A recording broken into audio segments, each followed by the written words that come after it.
Good morning and welcome to Suncorp's 2025 Annual General Meeting. As Chairman of the meeting, I'm informed we have 204 shareholders, proxy holders and other attendees already participating today, both here in Brisbane and online. As a quorum is clearly present, I declare the meeting open. Before I proceed, could I please ask everyone to ensure your mobile phone is on silent mode.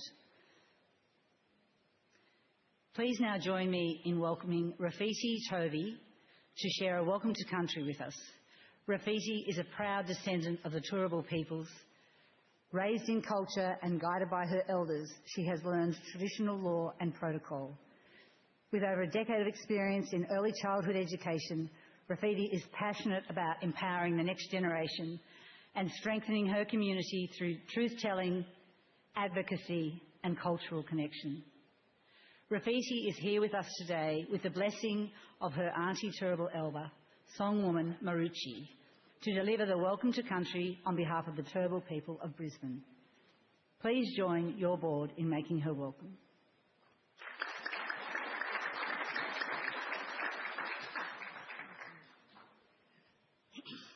Before I start my welcome to country today, I really want to acknowledge any Aboriginal and Torres Strait Islander peoples here today, and I would like to pay my respects to all elders, past, present and emerging. I would like to acknowledge the Yagara peoples as our neighbouring traditional custodians. Galangarindi, welcome, welcome. Bukari, Turubutanu, Bukari Miyanjatagan, welcome to Turrbal country, Miyanjan. My name is Songwoman Rafiki and I'm a proud Turrbal descendant of the lands that we're gathering on this morning. Miyanjan, also known as Brisbane. So can we all say Miyanjan together? Little louder.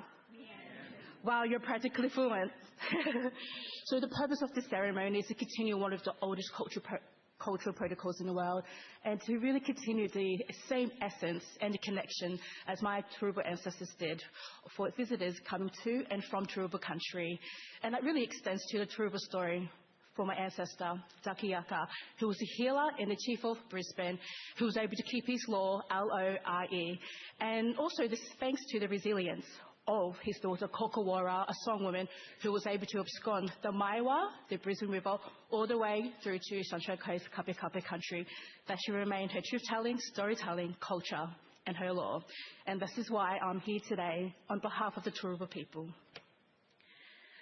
So now I would like for you to connect with me to country today as I will sing you the Turrbal blessing song, a blessing song that will invite positive energy into your space. And wherever you are in life, it will help you cleanse wherever you are. Mawanda barita muruyanamen Mawanda barita muruyanamen Mawanda barita muruyanamen Pitukari yutai Kabai kari puja Mawanda barita muruyanamen. Thank you for having me today. Have a great day.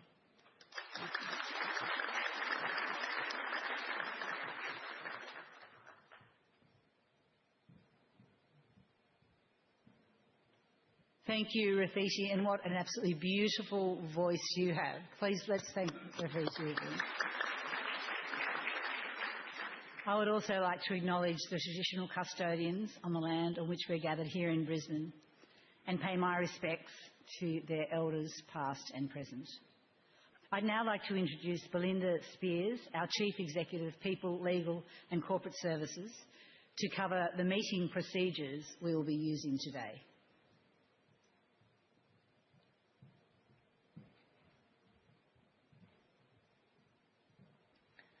Thank you, Chairman, and good morning, everyone. For those shareholders and proxy holders who are participating with us at the physical AGM venue in Brisbane and wish to vote, please make sure you can access the Vote Plus app using the PIN on your green attendance card or that you have a yellow voting paper card.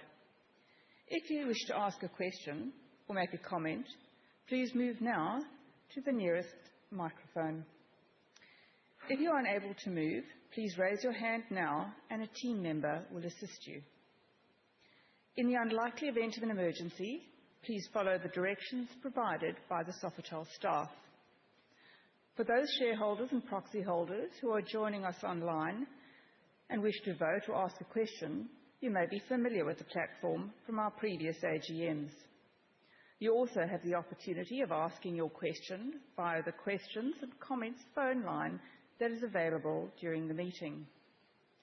To help with the smooth running of the AGM, we invite shareholders and proxy holders who are participating online to submit your questions or comments now.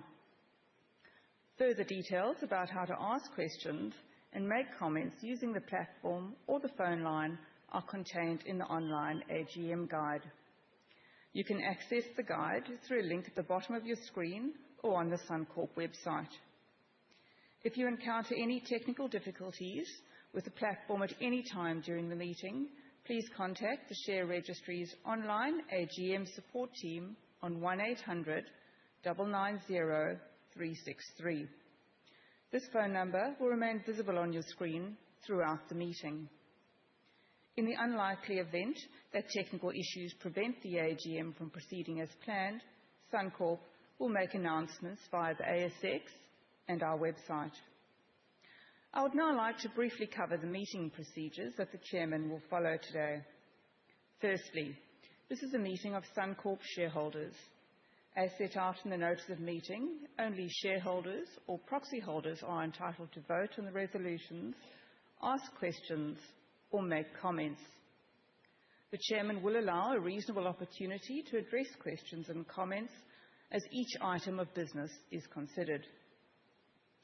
Please ensure that your question or comment is relevant to an item of business and to shareholders as a whole.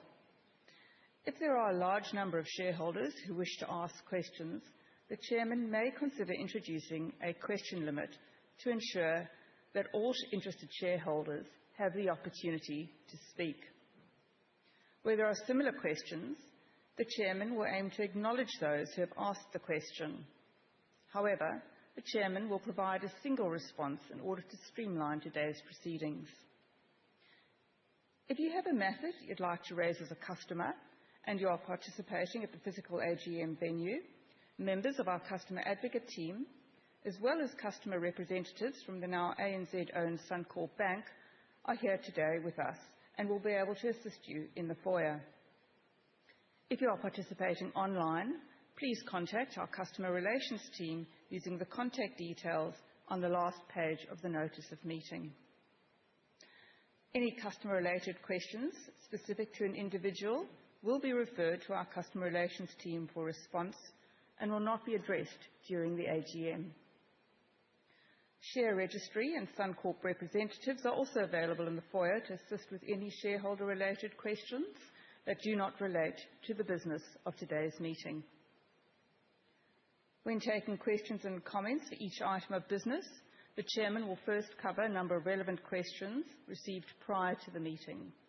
The Chairman will then invite shareholders and proxy holders participating here at the physical venue to speak. We will then address any questions received through the phone line and online platform. The Chairman will retain full authority to conduct an orderly AGM. In particular, questions or comments that are offensive in any way will be taken as being out of order and will not be acknowledged at all during or following the meeting. Other offensive or disruptive conduct by those who are participating here in Brisbane will also be taken as being out of order, and the relevant participant will be asked to leave the meeting. If you are voting today and need to leave the AGM early, please remember to submit your voting card before you leave. I'll now hand you back to the Chairman.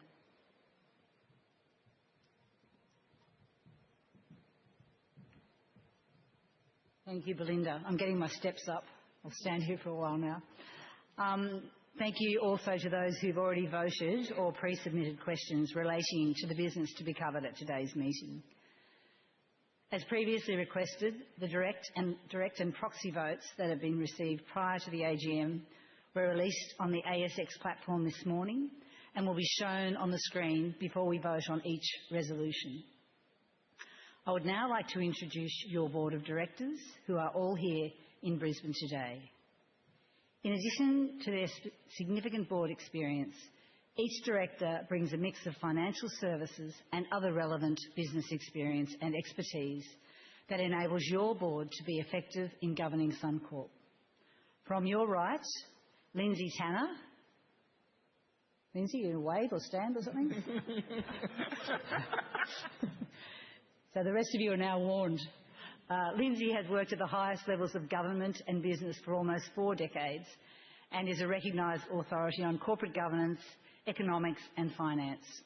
He is a member of the Risk Committee and also serves on our New Zealand subsidiary boards.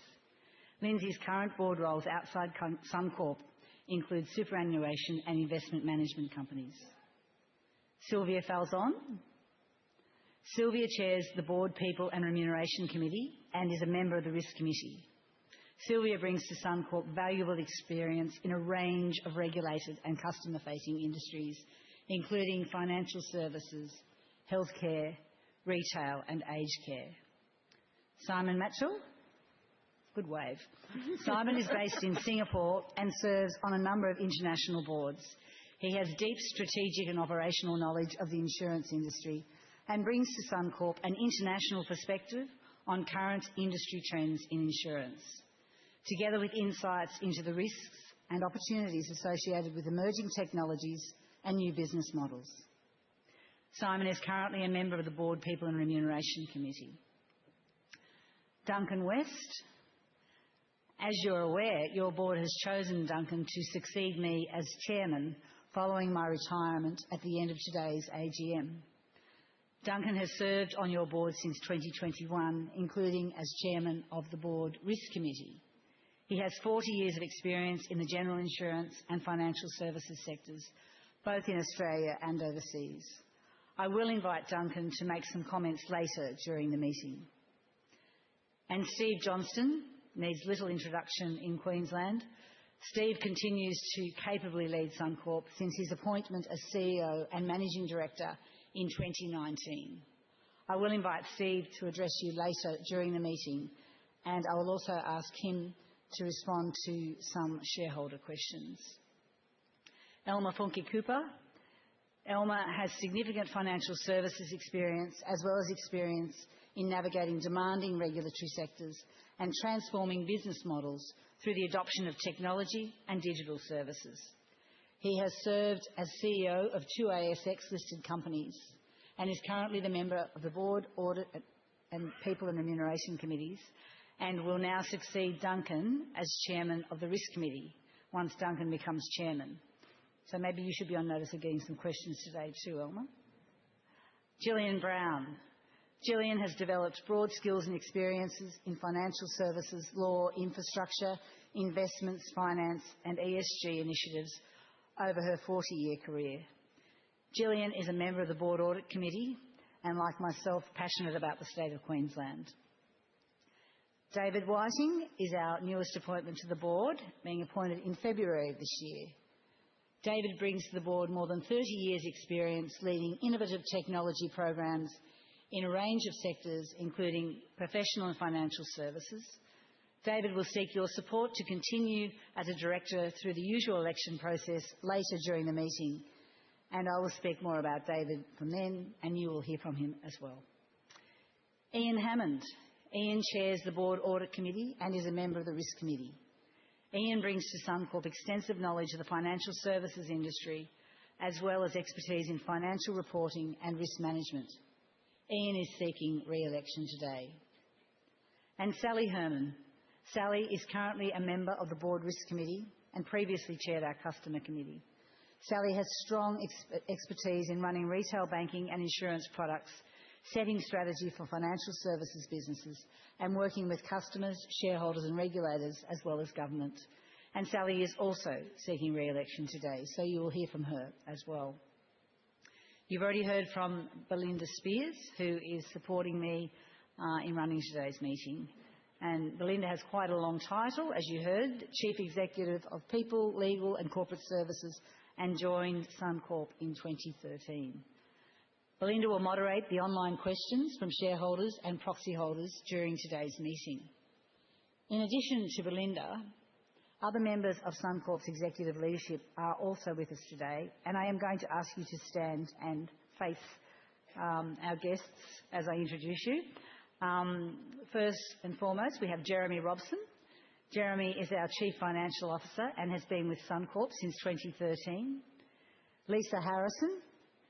Lisa is our Chief Executive Consumer Insurance and joined Suncorp in 2004. Jimmy Higgins. Jimmy is the CEO of Suncorp New Zealand and has been with Suncorp since 2008. Michael Miller. Michael is our Chief Executive Commercial and Personal Injury Insurance and has been with Suncorp since 2011. Adam Bennett. Adam is our Chief Information Officer and joined Suncorp in 2020. And Bridget Messer is our Chief Risk Officer and joined us in 2022. We're also delighted that Robert MacDonald is joining us today. Rob became chairman of our New Zealand boards in September.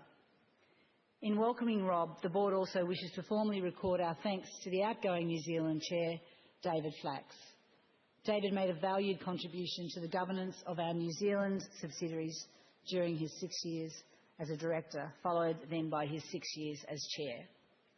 It was a privilege to recently visit the New Zealand board and leadership team in Auckland to farewell David and to welcome Rob. In addition, we have Bernadette Norrie. Bernadette is Suncorp's customer advocate and is with us today to answer any questions that customers may have. Before I invite Steve Johnson to speak, I will begin today's proceedings with my address. As I stand before you today, approaching the close of my decade-long service on the Suncorp board, the last 7 years as your chairman, I'm filled with immense pride. Over these years, our company, and indeed the broader environment in which we operate, has experienced a tremendous amount of change.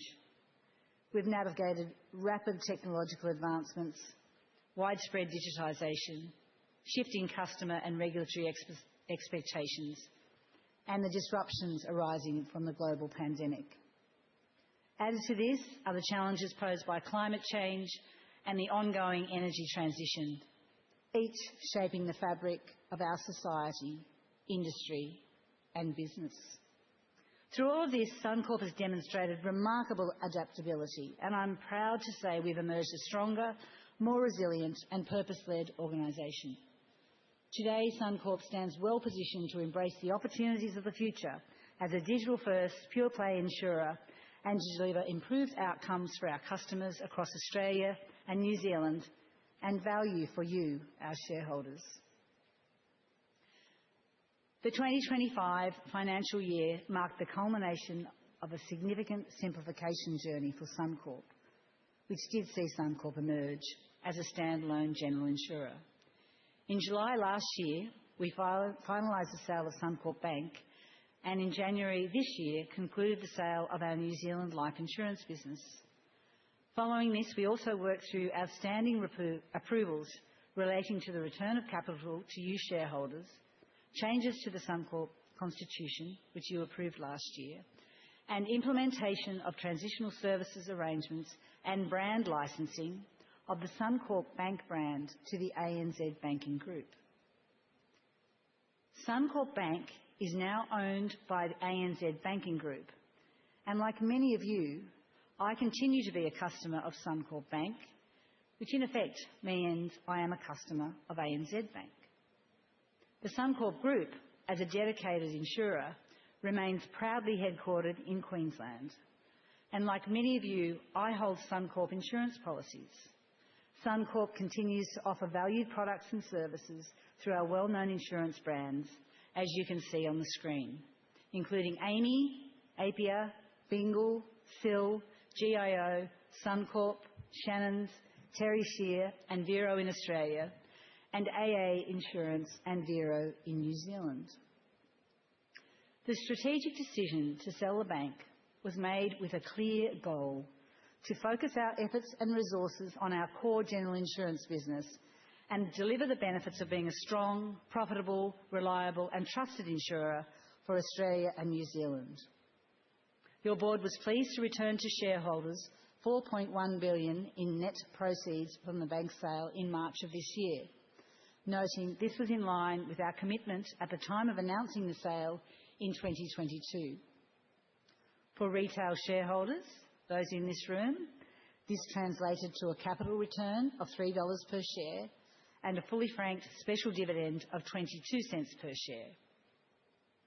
Through our strong retail shareholder base in Queensland, it also meant an injection into the state economy of around $500 million. The board's determination to pay a fully franked final ordinary dividend of 49 cents per share, which was paid to shareholders yesterday, is another tangible reflection of our commitment to delivering these benefits to you, our shareholders. Our CEO, Steve Johnston, will cover the financial year 25 business performance in more detail, including the drivers of the strong net profit and tax after earnings result, which was delivered. I would, however, like to note the board's ongoing disciplined approach to the management of capital through the year, as always factoring in our external operating environment. Our announcement last month of an on-market buyback of up to $400 million reflects our robust capital position and, importantly, provides additional flexibility in how and when Suncorp facilitates the return of capital in excess of the needs of the business going forward. This year, Suncorp supported customers through 17 declared natural hazard events. And while the financial costs of these events were more than $200 million below our allowance for such events this year, the enormity of what was faced by those impacted by extreme weather cannot be underestimated. Our CEO will talk through dynamics of our natural hazard allowances, which have increased year on year given the frequency and severity of such events. Your board, executive team and I have spent considerable time visiting customers and communities impacted by severe weather through the year, including flooding across Queensland's north, particularly the towns of Ingham and Cardwell, intense rain and flooding across the mid-north coast and Hunter regions of New South Wales, and just on our doorstep here in Brisbane, the Gold Coast and surrounds, following ex-tropical cyclone Alfred. During my time at Suncorp, I have visited a number of communities following bushfires, drought, floods, earthquakes and cyclones. Notwithstanding the immense hardship and devastation experienced, I've personally been inspired by the courage and resilience shown by all of the people and communities that I have met over this time. This admiration and appreciation extend to each of the emergency services we work closely with, including our police and fire services and SES representatives and volunteers, who regularly risk their own lives to help others in need. What has been evident through each of my visits is the Suncorp's team's unwavering commitment to supporting our customers before, during and after these events. The team's efforts to get every customer back into their home or their business, working in partnership with builders, repairers, remains an absolute priority. This year, your board also spent some time visiting a number of home and motor suppliers to gain a deeper understanding of the market trends they are observing and how they are driving innovation and efficiency to deliver better outcomes for our customers. It's been particularly rewarding to see our significant jobs and investment commitments made to Queensland through the sale of the bank already making such a difference to the way we manage disasters. As you can see on the screen, this includes the launch of our state-of-the-art disaster management centre located in our Brisbane headquarters, a fleet of mobile disaster response hubs that can be deployed into affected communities to provide face-to-face customer support, and the opening of a new regional office hub in Townsville, which is set to employ more than 100 additional local people. These investments are truly enhancing the way we prepare for and respond to major weather events, not just across Queensland, but right across the Tasman. The insights we gain through leading technology and capabilities we've invested in are critical in supporting our long-standing advocacy agenda, aimed at creating a more resilient Australia and New Zealand that can better withstand the impacts of natural disasters. We continue to work with governments at all levels, industry and community stakeholders, to argue for greater investment in mitigation and resilience measures. We've welcomed more than 200 government, regulator and industry stakeholders to our Disaster Management Centre and Suncorp Control Centre. These visits provide an opportunity to showcase our leadership in disaster readiness, customer support and resilience innovation. But as importantly, these visits are helpful in driving meaningful collaboration and a genuine national conversation on infrastructure and resilience investment, the importance of modern disaster codes and data sharing frameworks. There does continue to be a need for local councils to proactively take action to help protect the communities they are closest to. There are 537 local councils across Australia with different levels of rigour around zoning and land development and ensuring local infrastructure supports risk reduction for the community. While good progress has been made, there remains a very long way to go. I know this ongoing stakeholder collaboration and important advocacy agenda will continue to be a priority of your board and management team in a bid to better protect people and address the growing challenge around access and affordable quality insurance. It's important to note that we're tackling these challenges is at the very heart of Suncorp's refreshed strategic plan, which your board was pleased to endorse in May of this year. Steve will cover Suncorp's strategic priorities in more detail. However, I'll point out that Suncorp's focus on modernising and transforming the experience for customers through a responsible deployment of technology, including generative artificial intelligence, has remained front and centre for the board in considering the relevant skills and experience required to guide Suncorp through the next phase. The role of the board is to ensure the interests of shareholders are considered. That is why maintaining optimal board composition to support Suncorp's priorities has remained a key focus during my tenure as chairman. Board renewal remains ongoing. This year we were pleased to welcome David Whiting to the board. David brings extensive financial services and business transformation experience, as well as a sharp focus on the contemporary technology landscape relevant for Suncorp's next chapter as a dedicated general insurer.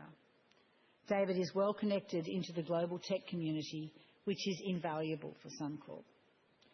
As I mentioned earlier, David is standing for election today and you will hear from him shortly.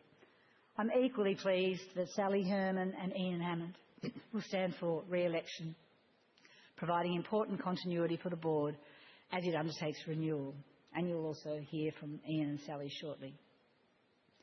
I would like to take this opportunity to congratulate and welcome Robert McDonald, who, as I mentioned, assumed the role of Chairman of the Suncorp New Zealand Board following David Flack's retirement.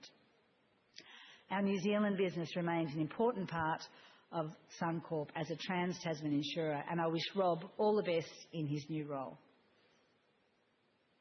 As board members, we understand the importance of continuously educating and upskilling ourselves, staying abreast of advancements in emerging technologies and the evolving cyber and data security landscape. This has remained a key priority through focused overseas study tours, regular insight sessions on emerging risks and formal courses undertaken by the board during the year. Ensuring proficiency in emerging areas is more critical than ever and a responsibility I know that each of us takes seriously. I will point out that having owned a bank for a number of years, Suncorp had to be an early adopter of building cyber resilience into our operations, and our focus on this, embedding this across our business as an insurer has continued. Over my tenure, I have observed a tenfold increase in the sophistication and prevalence of cyber threats, scams and fraud. Combating this challenge and mitigating the risk of harm for our communities and businesses will continue to require a joint effort across all sectors, and I urge ongoing personal vigilance by our customers and by you, our retail shareholders. I'd like to close by saying what a huge privilege and deep honour it has been to serve Suncorp and your board over the past 10 years. Having successfully completed the return of capital from the sale of the bank, while also bedding down our operating plans as a pure-play insurer, I'm confident that now is a logical point in Suncorp's evolution to hand the baton over to a new chairman to steward the company through its next chapter. And as I mentioned, we're really fortunate that Duncan West, who served on our board for the past 4 years, has agreed to take on the role of chairman.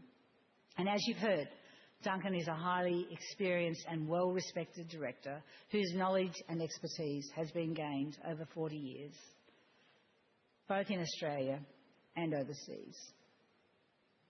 During his time on the board, Duncan has served as chairman of the Risk Committee and a member of the Audit Committee.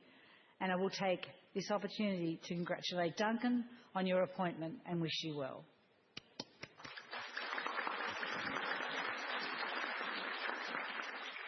Duncan will address you later today. Thank you to each of my fellow board members and those I've worked with over the year for your counsel, diligence and camaraderie. We've certainly navigated some testing times together, and I've valued your support. I wish each of you the very best. I know Suncorp is well placed to meet the challenges and seize the opportunities ahead under your stewardship. The role of a CEO in an organisation like Suncorp is critical to our success, and I'd like to acknowledge Suncorp CEO Steve Johnson for your outstanding leadership, vision and efforts to deliver valued outcomes for Suncorp and our stakeholders. I wish Steve and your talented executive team, who've also led with determination and resilience, the very best as you forge the path forward as a leading trans-Tasman insurer. To all of our Suncorp people, my sincere thanks to each and every one of you for your hard work and dedication to our customers, partners and communities. Suncorp is a business defined by resilience, adaptability and a steadfast commitment to our purpose. You are at the absolute heart of that. Finally, to you, our shareholders, I'm deeply grateful for your trust and support during my tenure, and a special call out to those of you who've come along to our AGMs each year here in Brisbane. Thank you for your loyalty, and I look forward to having a chat over a sandwich and a cup of tea a bit later. I do look forward to seeing Suncorp continue to grow, adapt and deliver lasting value in the years to come as both a shareholder and a customer. Before handing over to our CEO, Steve Johnson, to address the meeting, I'd also like to thank the team of people who helped bring our AGM event together. There are many of you in the room, and maybe I'm running too early. I should wait to see if we get through glitch-free. But the acoustics and everything you see in front of you is possible because of this very talented team. So I'll now hand over to Steve Johnson to address the meeting.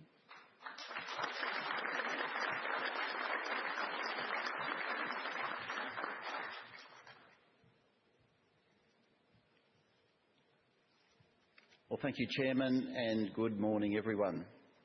It is, as always, a pleasure to be here to report on Suncorp's performance over the 2025 financial year, but also to update you on our strategic priorities, particularly now that our simplification program is complete and we now move forward very confidently as a pure-play general insurer. But before I go into the detailed financial results and our strategy, I just want to talk for a moment about something that doesn't form part of our P&L or our balance sheet, but it is fundamentally at the core of everything we do here at Suncorp. Now, this is a slide I start with at every results presentation. I can see analysts, investors sometimes rolling their eyes. But I believe it describes very succinctly how we believe value is created at Suncorp. Our purpose, which is to build futures and protect what matters, when delivered through our people, in support of our customers, in that order, will always deliver superior financial returns for you, our shareholders. Delivering to our purpose is more vital than ever, given each year that goes by we see more individuals, families and businesses depending upon us to deliver in their time of need. And again this year, like many others before, I've seen the trauma that's etched on the faces of those who have unfortunately experienced and been displaced by extreme weather events. Now, close to home here in southeast Queensland, we felt the full force of Cyclone Alfred, while families in towns like Taree, Port Macquarie, north in Townsville and Ingham and other areas around far north Queensland and North Queensland experienced their major flooding events, in some cases 3 in the past 5 years. Now, the financial cost of these events seriously underestimates their true impact on our communities. How could you possibly put a dollar value on the trauma associated with being woken at night by the sound of an enormous gum tree punching through your roof, or the insidious march of muddy water through your home, swallowing up your valuable possessions? Every one of the 120,000 natural hazard claims that we dealt with this year has its own story. From a fridge full of spoiled food to the complete destruction of property, our customers rely on us to get them back on their feet and back in their homes, their cars and their businesses. We know our actions in these critical moments can have a profound impact on their futures. When we get it right, as we do in the vast majority of cases, we make such a huge difference. But if we get it wrong, we risk compounding the challenges our customers already face. It's a responsibility my team and the whole of Suncorp take very seriously. And that's why we continue to challenge ourselves to do better, to uplift the customer experience and to better equip our people and to improve the way we work with our repair networks and our suppliers, alongside investing in leading disaster management technology and capability. Now, it's a sobering statistic that over the past 5 years we have managed more than 660,000 natural hazard claims, and we've increased our allowance for such events by around $820 million. That's $820 million since FY21, financial year 21. This experience, not just the financial costs, but the insurmountable human toll, underscores the ongoing importance of accessible and affordable insurance for all Australians and New Zealanders, but particularly those in high-risk areas. Now, these topics remain core pillars of our advocacy agenda with all of our stakeholders. Unfortunately, too many people across our communities have built homes where they should never have been allowed to build. At the same time, as a society, we haven't invested enough in resilience and mitigation projects that reduce risk. As I've said many, many times, we know the best way to reduce the premiums we all pay is to reduce the risk of a claim in the first place. And that's a key element of the advocacy agenda that we at Suncorp take to all levels of government and consistently take to all levels of government. So turning now to our FY25 financial performance, and you can see on the screen, Suncorp has delivered a net profit after tax of $1.8 billion. This was supported by one-off profits from the sale of Suncorp Bank and the New Zealand Life of $252 million and $99 million respectively. Cash earnings were almost $1.5 billion. They benefited from higher net investment income of around $760 million and supported by natural hazard claims costs, which came in, as Christine mentioned, $205 million below our allowance for the year. Our general insurance underlying insurance trading ratio, that is the fundamental core measure of success in an insurance business. That ratio was 11.9%, which is right at the top of our target range, and that reflects our strong operational performance. Now, along the bottom of the graph there in the slide, you can see our Australia and New Zealand businesses perform strongly, achieving top-line growth across all of our portfolios. Gross written premium for general insurance increased by 6.3% over the year, and that underscores the strength of our brands and the quality of our products, and what has become and continues to be a highly competitive market. More favourable reinsurance conditions allowed us to successfully place our reinsurance program for the financial year that we're now in FY26, at a reduced cost and with improved outcomes for both us, our shareholders, and also our customers. And we're pleased that our strong capital position has enabled us the flexibility to commence soon after this AGM an on-market share buyback of up to $400 million, and that will continue through to the end of the financial year. Suncorp's performance this year demonstrates the strength and resilience of our business, built through a dedicated focus and targeted programs over more than 5 years, and we've talked to you about them every year. Our aim 5 or 6 years ago was to create a simplified, resilient and a growing Suncorp that delivers value for our customers, for the communities we serve and the shareholders, such as many of you in the room today. The slide here displays a summary of our progress against these objectives over this time. Now, with the sale of the bank and most recently Asteron Life in New Zealand, we have completed that simplification journey. We have built significant resilience into our financial metrics, and we now are consistently delivering margin outcomes to the top of our guidance range. Alongside that, we've invested strongly in data, pricing and claim systems, and our improved digital offering through automation and targeted AI deployment. More than 78% of our customers are now purchasing their products digitally, which is up from 54% 5 years ago, while almost 60% are servicing both their claims and their policies via digital channels. The strong platform that we've built and our track record of delivering on our commitments has provided us with the opportunity to now accelerate our ambition and to invest in our business, but without compromising margins or, importantly, shareholder returns.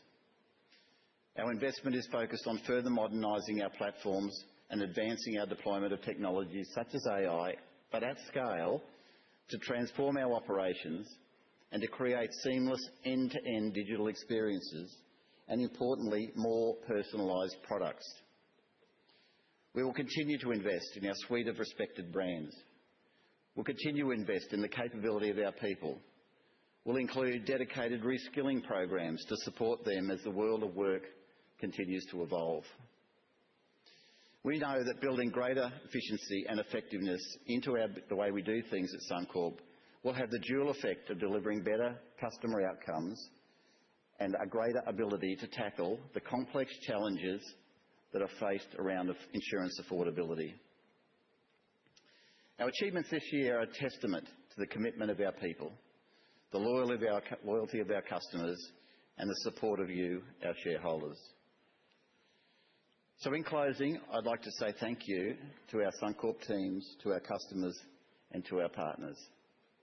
I also thank and acknowledge our outgoing chairman, Christine, for her significant contribution to Suncorp over the past decade, but particularly her outstanding leadership as chairman over the past 7 years.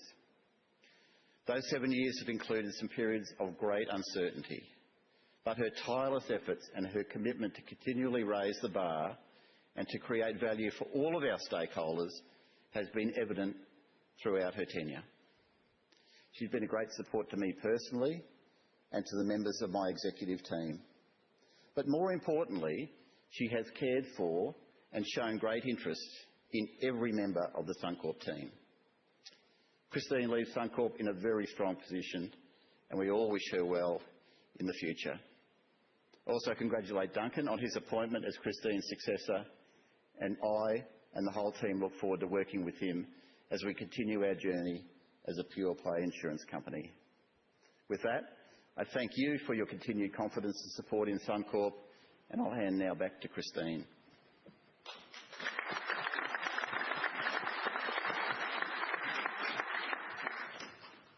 Thank you, Steve.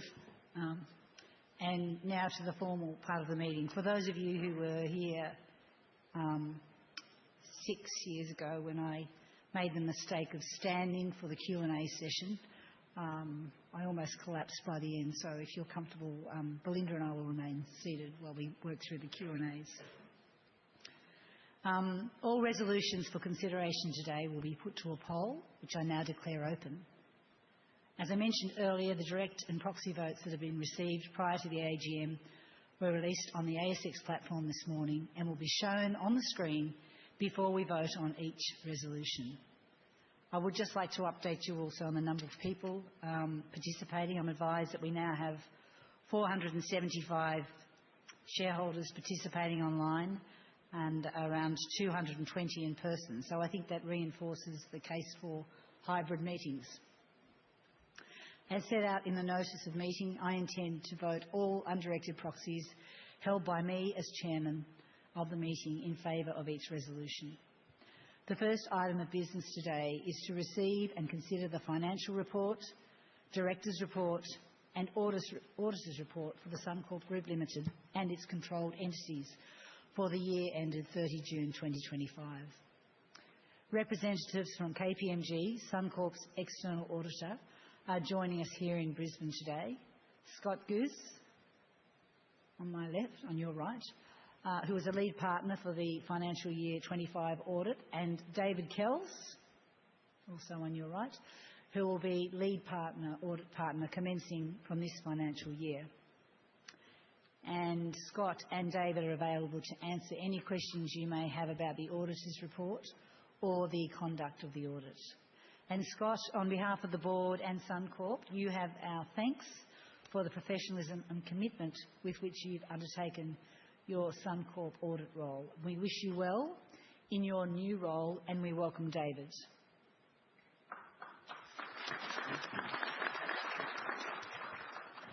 I will now address questions and comments about the reports or Suncorp's performance generally. As Belinda mentioned earlier, I will first address a number of relevant questions received from shareholders prior to the meeting. In the meantime, if you are here in Brisbane and wish to ask a question about these matters, please move to your nearest microphone. Microphone 1 is straight on my left, your right, where Rupal or Louisa will assist you. And if you're participating online, please submit your questions or comments now or register your question via the phone line. We've also got a second microphone, sorry, over here on my right where Louisa will be. Sorry, Louisa. Belinda, could you please read our first pre-submitted shareholder question? Thank you, Chairman. Shareholder Mr. Stuart Campbell asks, what insurance businesses have been sold or disposed of by Suncorp over the last 15 years? And what insurance businesses are now transacted by Suncorp? Thank you, Mr. Campbell. And those in the room would have seen the slide that Steve showed before about the transformation journey, which I think tells a very big story. Suncorp has recently undertaken a portfolio review, which led to Suncorp selling some of our businesses to simplify our operations and sharpen our focus on core insurance activities. Suncorp's simplification program has been a key focus, particularly over the last 7 years. However, as per your question, over the past 15 years, this includes the sale of New Zealand life insurance business, Astron Life, to Resolution Life, which was finalised in 2025. The sale of Suncorp Bank to ANZ, completed in July 2024. Divestment of our wealth business in 2022. Exit from the RACTI joint venture in 2021. Cessation of the underwriting and selling of travel insurance in February 2021. Divestment of the Capital Smart cash repair and ACM parts businesses in 2019. The sale of Resilium distribution businesses in 2019. The sale of our Australian life insurance business in 2018. Now you can see why the Audit Committee Chair role is so important. These divestments reflect Suncorp's strategic intent to streamline our portfolios and concentrate on the general insurance business. Today, Suncorp operates as a pure-play general insurer with a strong presence across Australia and New Zealand. Our business is structured around 5 key portfolios: home, motor, commercial, personal injury and New Zealand. And as I mentioned in my opening address, Suncorp operates well-known brands that include Amy, Apia and Shannons in Australia, as well as Vero in New Zealand.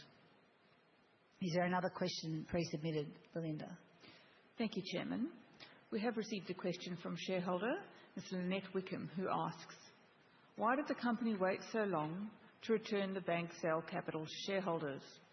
How much interest was earned on those billions during the period? It was not returned to shareholders. Thank you. Thank you, Ms Wickham. As I mentioned in my address, the sale of Suncorp Bank was completed on 31 July 2024, following the receipt of several regulatory and legislative approvals. However, after completion, a number of key steps were required before the capital return could proceed. And this included seeking shareholder approval at last year's annual general meeting, which was held in October of last year, and I see many familiar faces here from that meeting. Finalising the completion accounts with ANZ, which determined the final sale proceeds. Obtaining a draft class ruling from the Australian Taxation Office to confirm the tax outcomes. Obtaining APRA approval, and as most of you know, APRA is our prudential regulator.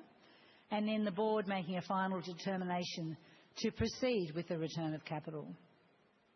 So when we assess the net proceeds from the transaction, the interest earned on the surplus capital was considered in arriving at the $4.1 billion, which was returned to shareholders in March 2025 through a $3 per share capital return payment and a 22-cent special dividend payment. Next question, please, Belinda. Thank you, Chairman. Next question is from shareholder Mr. Lachlan Wells, who asks, according to Suncorp's Climate Disclosure Report, the company's climate plan is based on leading frameworks from the Net Zero Asset Owner Alliance and Climate Action 100. However, Suncorp is not a signatory either of these frameworks. Can investors rely on you to meet these standards, or should we assume that you will not, given the lack of formal commitment? Thank you, Mr. Wells. Aspects of our climate transition commitments are guided by globally recognised external target-setting frameworks, such as the Science Based Targets Initiative and the Net Zero Asset Owner Alliance. Where guidance has been used, it's been explicitly and transparently stated in our climate disclosures. For business reasons, we've made a strategic decision not to pursue formal membership or endorsement by these organisations at this time. To provide confidence in the integrity and robustness of our climate-related metrics, we engage independent assurance firms to assess our selected metrics. And I can assure you that Suncorp is deeply committed to climate action, and we welcome the National Climate Risk Assessment 2025 that was released earlier this month. Suncorp is now preparing itself for mandatory climate reporting next year, and under the mandatory reporting requirements, the contents that we are subject to all of the contents will be subject to limited assurance, and that will expand to include governance and aspects of our climate-related strategy to reinforce the confidence in quality and accuracy of our climate reporting. Are there any more questions pre-submitted, Linda?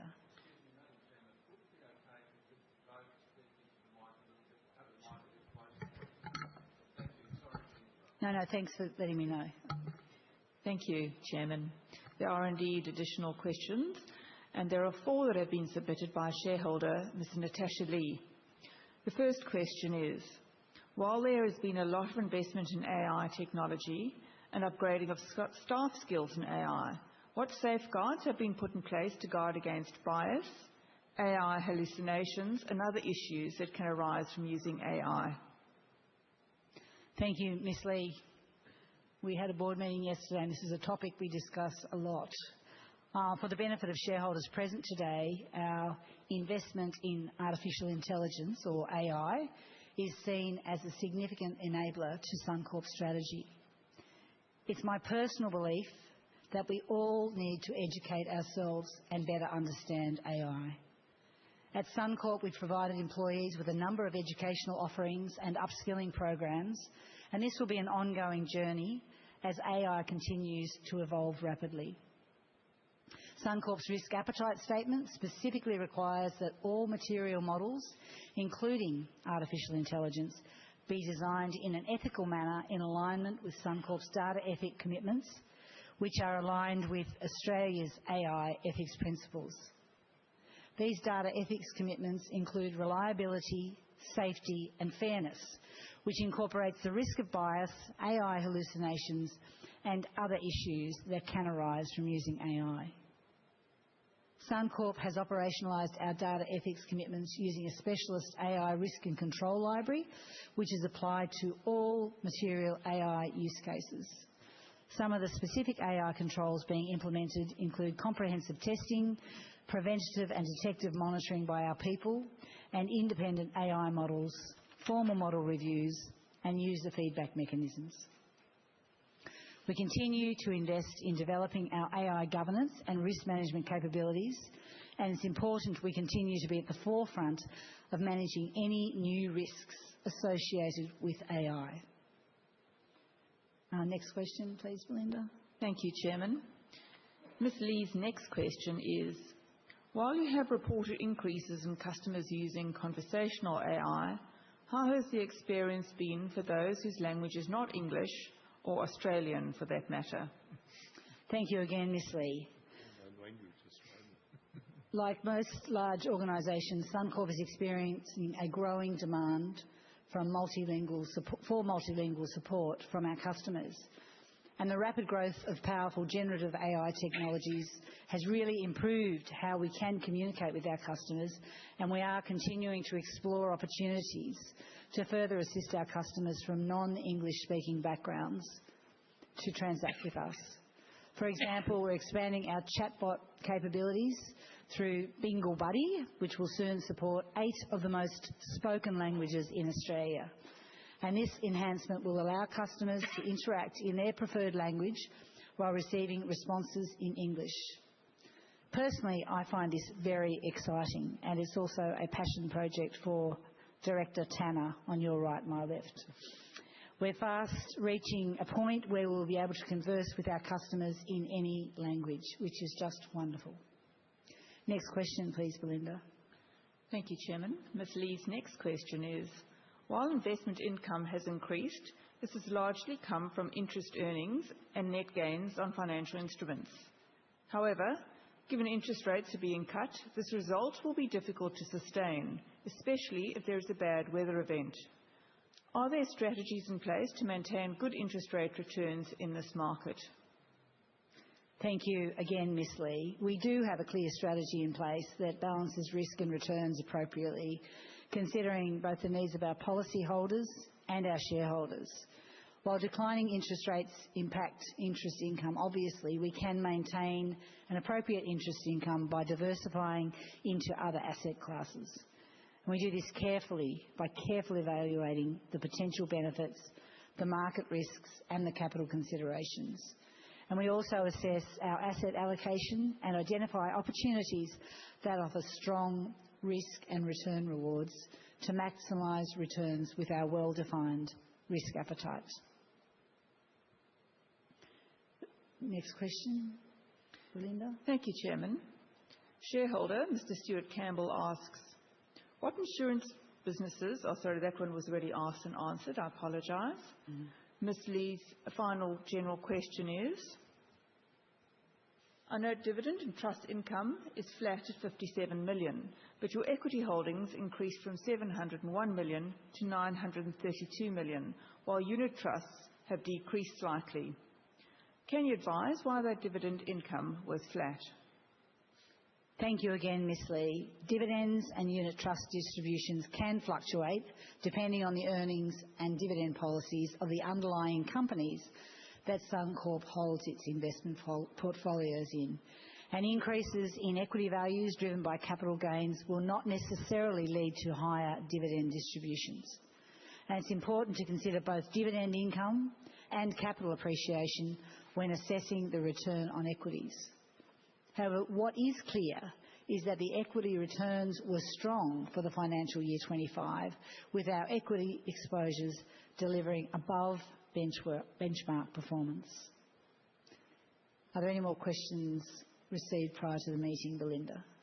Thank you, Chairman. That concludes the general questions received in advance, and we can now move to questions in the room.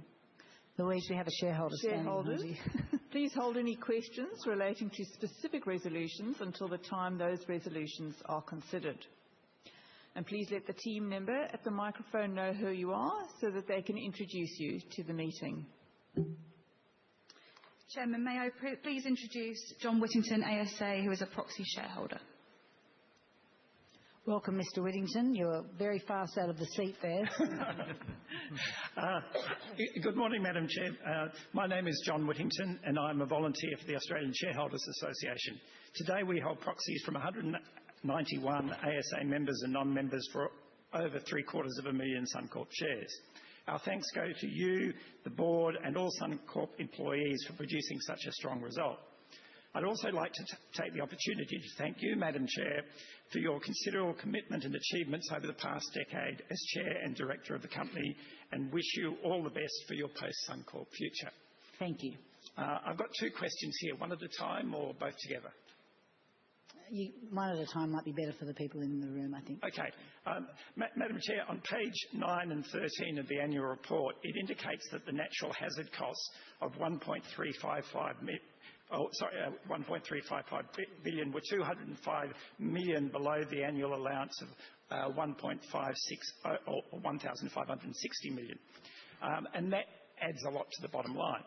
Was this due to specific initiatives undertaken by Suncorp or natural year-on-year variation? And how sustainable are those outcomes in future years? Thanks, Mr. Whittington. Sorry, which page were you referring to in the annual report? Page 9 and 13. Page 9 and 13. I think I made some comments in my opening remarks, as did Steve, but I might get Steve to speak to the annual report. Yeah, thank you, Mr. Whittington. And obviously the favourability to the natural hazard allowance in the financial year does flow through to the bottom line. I'd make the point that over the past 5 years or so we have significantly increased that allowance, and that's a reflection of both severity of weather and events and frequency of weather and events. And I think everyone in the room here would have heard and experienced some of that. One of the other elements that has supported that actual outcome in FY25 has been the cyclone reinsurance pool. So obviously we had the Cyclone Alfred event, and about 3 or 4 years ago the federal government created the cyclone reinsurance pool that all the insurers contribute into and all the policyholders contribute into. And so that obviously took a fair element of the financial cost of the Cyclone Alfred event, bearing in mind that we still hold the operational accountability for managing around about 35,000 claims. So it's a very big operational load that the organisation is carrying at the moment. In terms of the future, in the hands of the gods to some extent, I would make also the point that the favourable reinsurance renewal that we just completed, we have taken the opportunity to further increase that allowance, build more resilience into it, prepare ourselves obviously in a world where these events are increasing so that we can absorb the financial costs within the allowance, not exceed the allowance at the expense of our shareholders. So very hard to predict what FY26 is going to be and the future, but the overarching point to make is that the resilience that's built into that allowance now is significantly greater than it was 5 years ago, and we think it puts us in a good position to be able to deal with any of the elements of weather and natural hazard events into the future. Your second question, Mr. Whittington? Thank you very much. Madam Chair, your report acknowledges the ongoing affordability challenge of insurance. The insurance industry as a whole has a reputation for charging loyalty premiums where loyal retail customers are quoted much higher prices than new customers. Not only does this make affordability worse, it creates extra customer service and churn costs and is likely to reduce Net Promoter Score, one of your key performance metrics. What is Suncorp doing to eliminate loyalty premiums across the industry? I'd just like to make a couple of comments in the first instance just around affordability, because it is such an important topic, and Steve might wish to add, but we absolutely recognise the cost pressures that households continue to experience, and we really are committed to tackling the drivers that put pressure on insurance premiums. And I think the investment we referenced before that we'll be making in technology and using artificial intelligence can reduce our own costs and improve our overall customer satisfaction. But there's definitely a need, as I mentioned in my opening remarks, for investment by this country in mitigation projects, just to better mitigate the risk for communities. And that includes incentivising customers to protect their own homes, their own home resilience. Certainly better land use planning, as I mentioned in my opening remarks. Councils really owning that. And really also lowering taxes. I have a slide, which is one of my favourite slides, which I might show later, which basically shows, well, it's up now, the impost of state and territory taxes on insurance premiums. All of these issues have to be addressed if we're really going to tackle the affordability challenge. Do you want to add anything, Steve? I think the only other point to make, Mr Whittington, is that the fundamental tool of pricing in insurance is risk.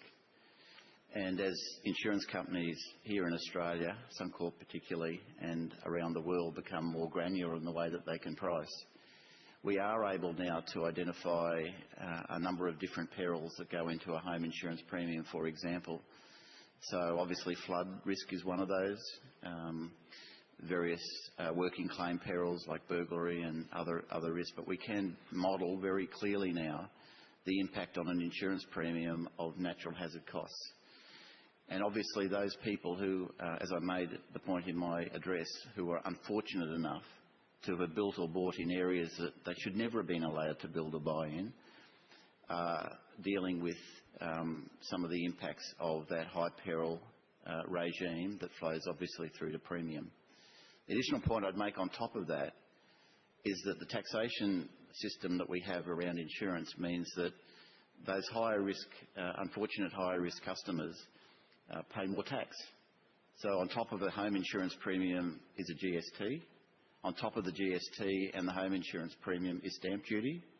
And in New South Wales in particular, on top of the home insurance premium with the GST and the stamp duty is a levy, emergency services levy.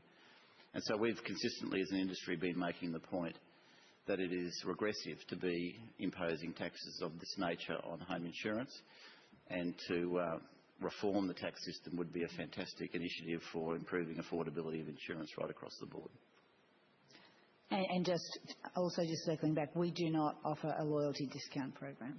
So You do not offer a loyalty discount or loyalty premiums, because that's the thing that really upsets customers, is where they're quoted a high price, where if they just came in as a new customer, they'd get a substantially lower price.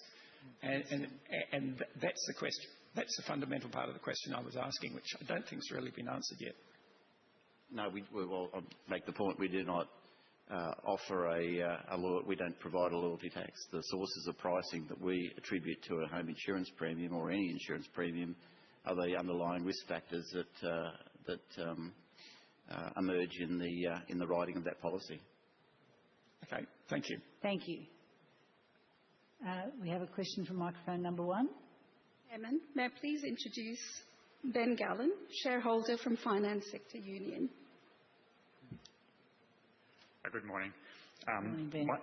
My name is Ben Gallen from the Finance Sector Union, and I'm here representing our members across Suncorp, who are employed by Suncorp.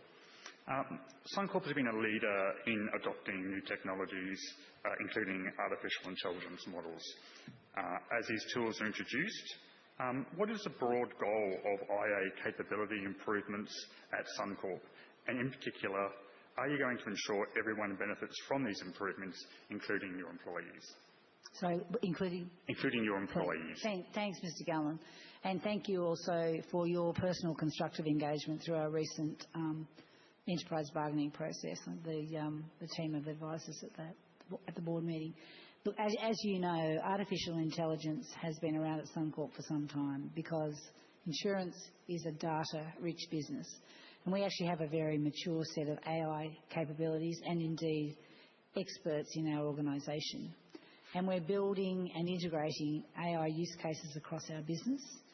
And there's no doubt that it will transform the customer experience, because we're getting rid of repetitive tasks for our people. There's still a lot to be worked through in the operational transformation, and there will be potential changes to roles in some circumstances. But it's quite extraordinary how much training Suncorp is already doing of our general workforce around upskilling and reskilling so that people can actually use these tools in doing their job. So obviously we as a board look closely at the commitment to continuous retraining, reskilling and helping our workforce do that transformation, at the same time remaining true to delivering the best outcomes we have. So I'm sure that we'll continue to have this conversation with you as it evolves. And CEO at the recent results presentation did give investors some examples of some of the use cases, and early days, but it's looking promising and a good experience for our employees. Right, thank you. Thank you, Mr. Gallen. Microphone number 2. Chairman, may I please introduce Rad Piljic, who is a shareholder. I'm pleased you got the ambulance here because I get a bit nervy and I might stop midstream. That's all right. You can just take your time. It's fine. I'd like to compliment the management and the board for putting forward the return of capital with consolidation, because I don't know if you people took into account, but whether you took into account about the cost of living, because when I looked at the shareholders here, 83,000 of them are shareholders with less than 1,000, and if we include up to 5,000, that's 130,000 shareholders. That most probably could have benefited. Yeah. The other point I want to point out, investment relations most probably can put a face to me now, is all the promotion about on-market buyback and even the return of capital with consolidation. It's based on theoretical. The only guaranteed outcome out of those two is the number of shareholders on the registry. The rest, it's basically, I'm happy to go with the return on capital with consolidation because from a risk assessment point of view, but if it doesn't go right, at least all of us benefit in some ways.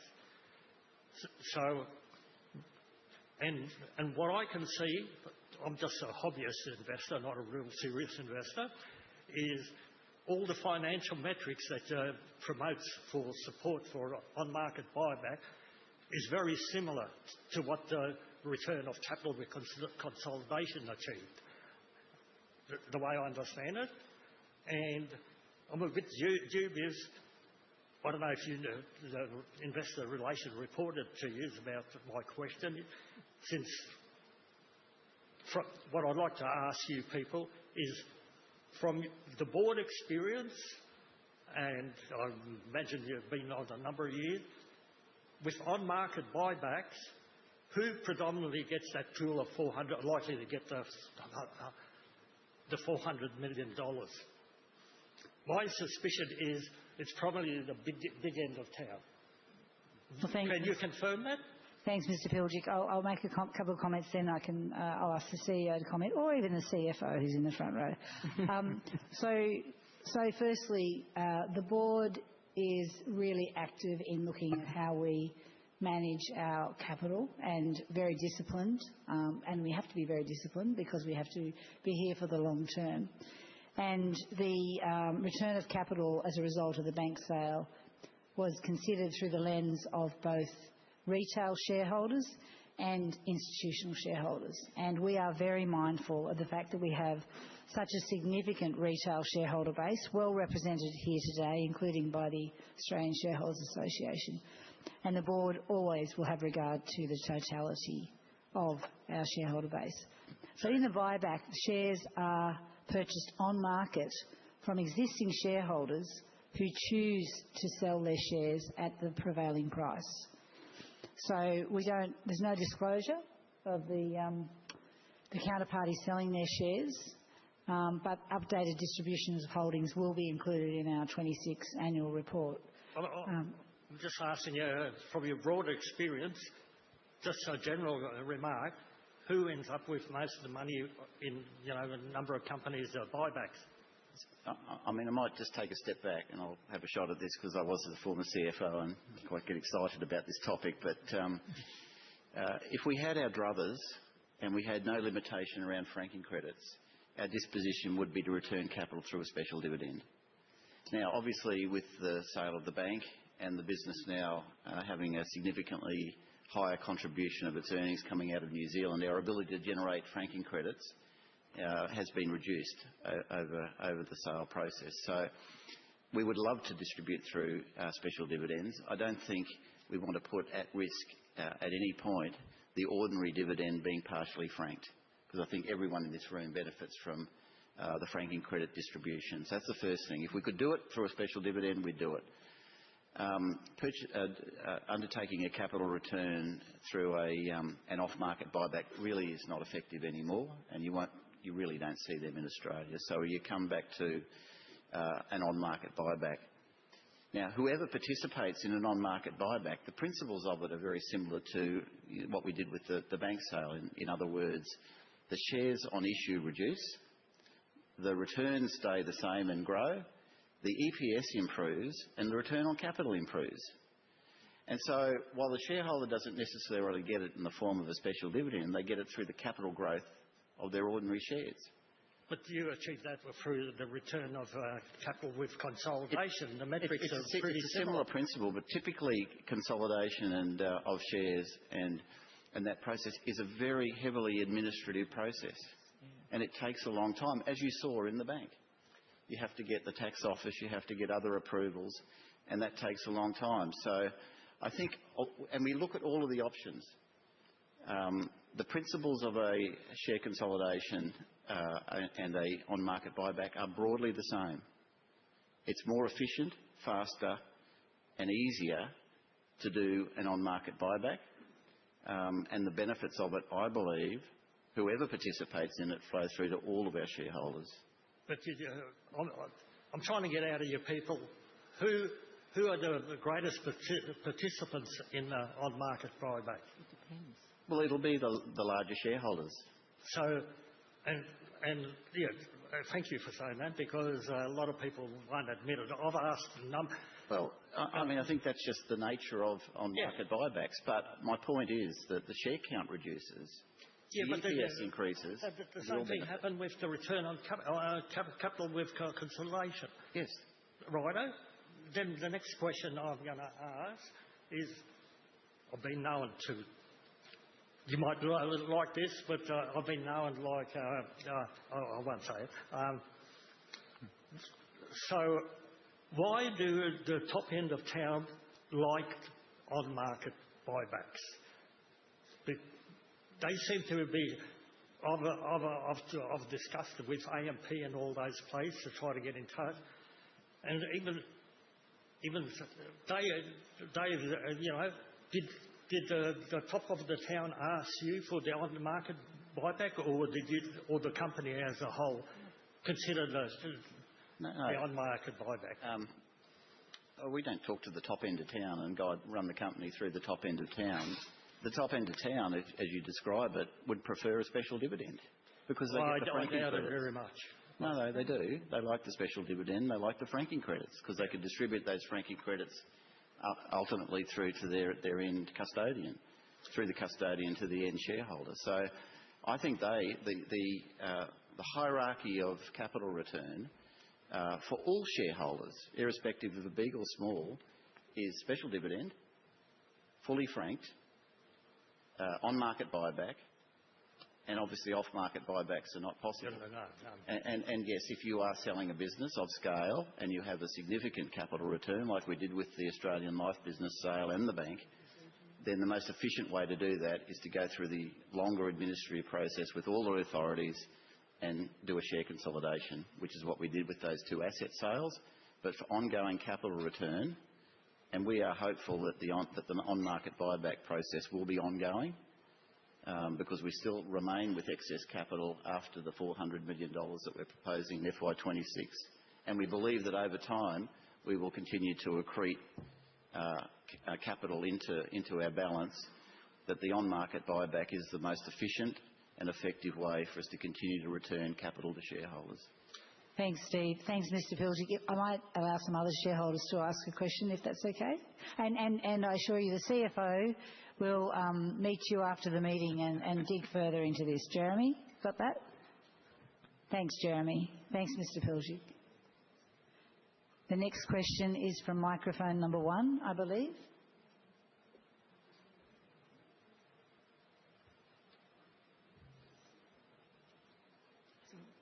To hear in the meeting? We'll go with microphone number 2. Yep. So, Chairman, may I please introduce George Bomber, who's a shareholder.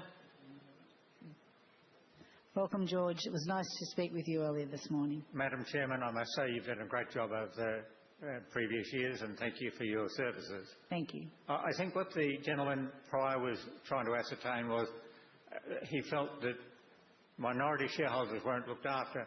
If you're doing a share buyback, it's quite possible that you could write to all the shareholders and say, we're doing a share buyback at X number of dollars. If you'd like to participate, send the form in and you can participate in that.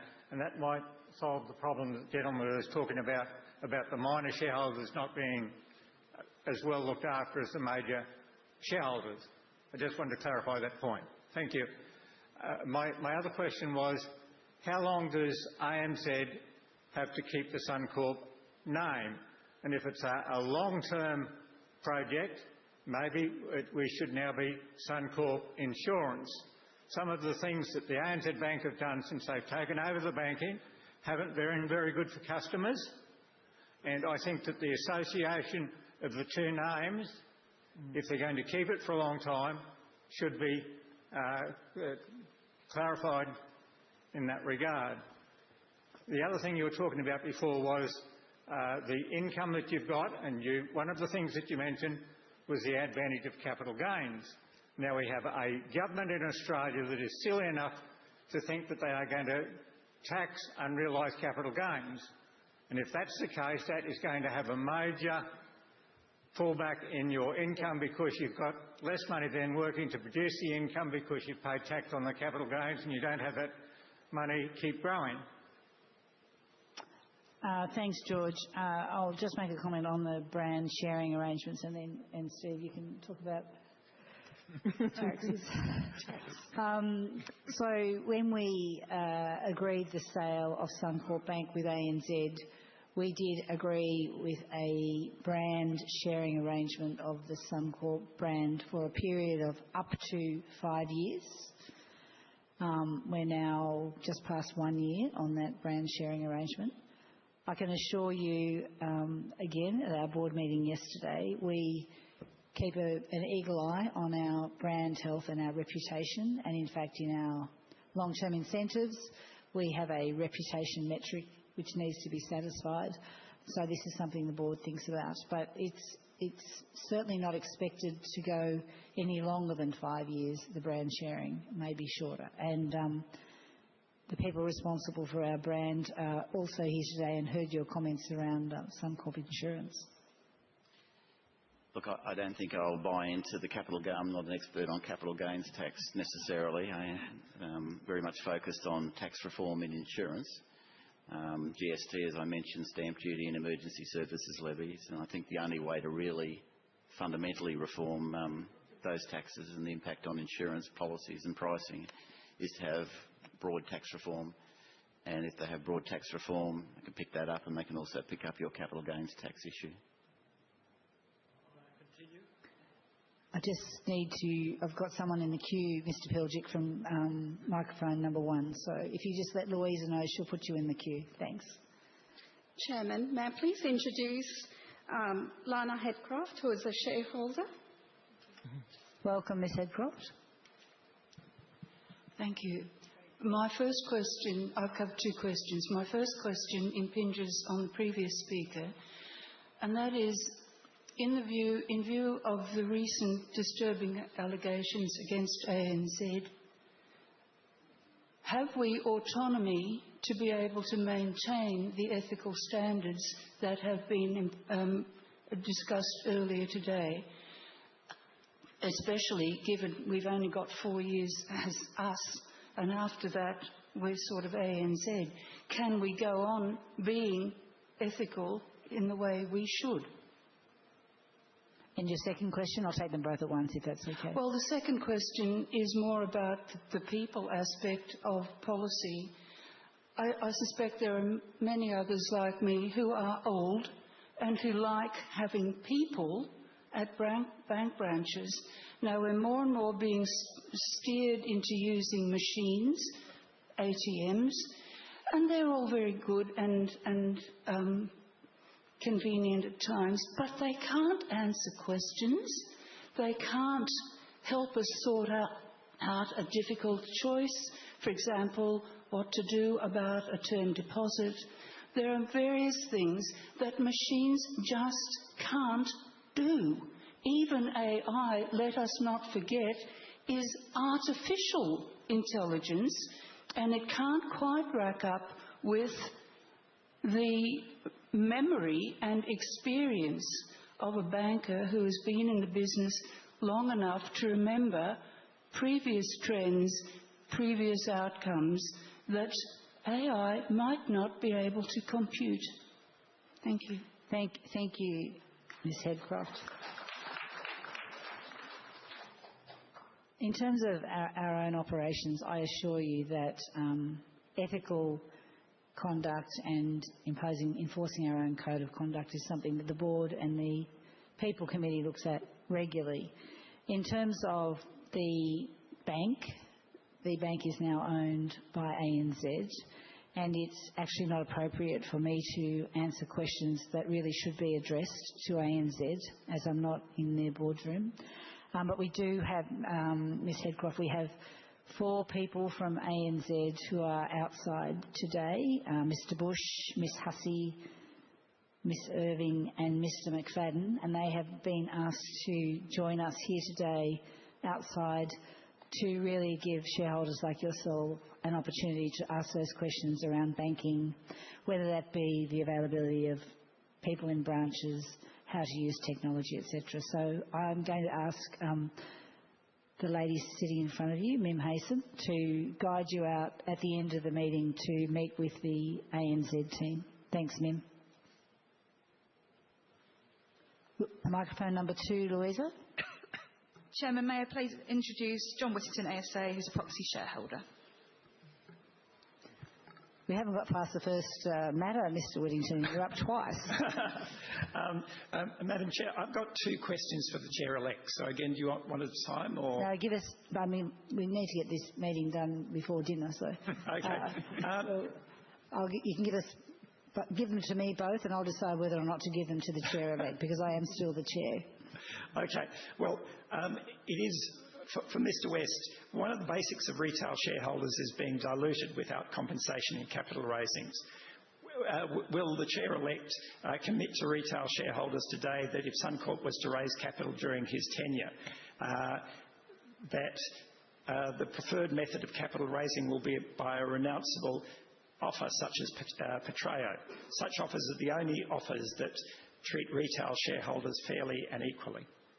And the second question? And the second question is, despite our requests over recent years, Suncorp is in the minority of its peers by not providing an ASX release between 1 and 2 weeks before all analyst briefings, giving retail shareholders the details of how to participate in such briefings and in listen-only mode, and therefore be on equal information footing to institutional shareholders. Will Mr West commit to ensuring retail shareholders are treated equally and such ASX releases are made during his tenure? Thanks, Mr Whittington. And just for the benefit of other shareholders in the room, Duncan West and myself did meet with Mr Whittington and others from the Australian Shareholders Association ahead of this meeting, and we have previously answered this question, but I think Mr Whittington, Duncan can speak very briefly to that, but you do know the answer, so... Yes, so thank you for your questions, and I look forward to many more in the future. On the second question, the answer to that is yes, we will commit to that. On the first question about capital raisings, can't commit to the future approach to capital raisings. Obviously, at the time of any potential capital raising, we will look at all of the factors that are around at that point in time and choose the most appropriate approach depending on the circumstances. Obviously, as a board, we have been and will continue to be very mindful of all shareholder outcomes, including but not limited to the fairness of those outcomes. And I think we have a strong track record as a board of taking into account all shareholders, including retail shareholders, when making capital decisions. Thanks, Duncan. Steve, perhaps? Yeah, I just want to make an additional point, and we've talked a lot about capital returns, and now we're talking about potential capital raisings, which, fingers crossed, we don't need to do, other than for something that we would acquire at some time down the track. But I would make the point that through Christine's tenure, the chairman's tenure, we were probably one of the very few financial services companies that didn't need to raise capital through COVID. We never diluted our current shareholder base with dilutive capital raisings, and I think that's a very proud statement to make. We were one of the very few. So I thought I'd make that point in addition to the discussion on capital returns and raisings. Thanks, Steve. Thanks, Duncan. And thanks, Mr. Whittington. Doesn't look like we've got more questions in the room on this. Oh, sorry, we've got a couple more questions. Okay. Chairman, may I please introduce Gary Bilby, who's a shareholder? Thanks, Louisa. Good morning, Mr. Bilby. Good morning, Chair. During your presentation, you indicated there the focus was going to be on the insurance business. I'm confused because then you sell off the New Zealand life insurance. So my question, I've got two questions, but this is one of them. Is the focus now on insurance business only in Australia? The second question is, I have real concerns about cyber security. Does Suncorp have insurance if things go pear-shaped? Two good questions. Thank you. The first one is, as I mentioned in my opening remarks, we have general insurance businesses in Australia and in New Zealand. We have divested of our life insurance businesses, but we have a range of different insurance. We have our commercial insurance portfolio in Australia, in New Zealand, and our personal lines portfolios. And obviously it includes personal injury insurance, CTP insurance. But we do not have a life insurance business anymore.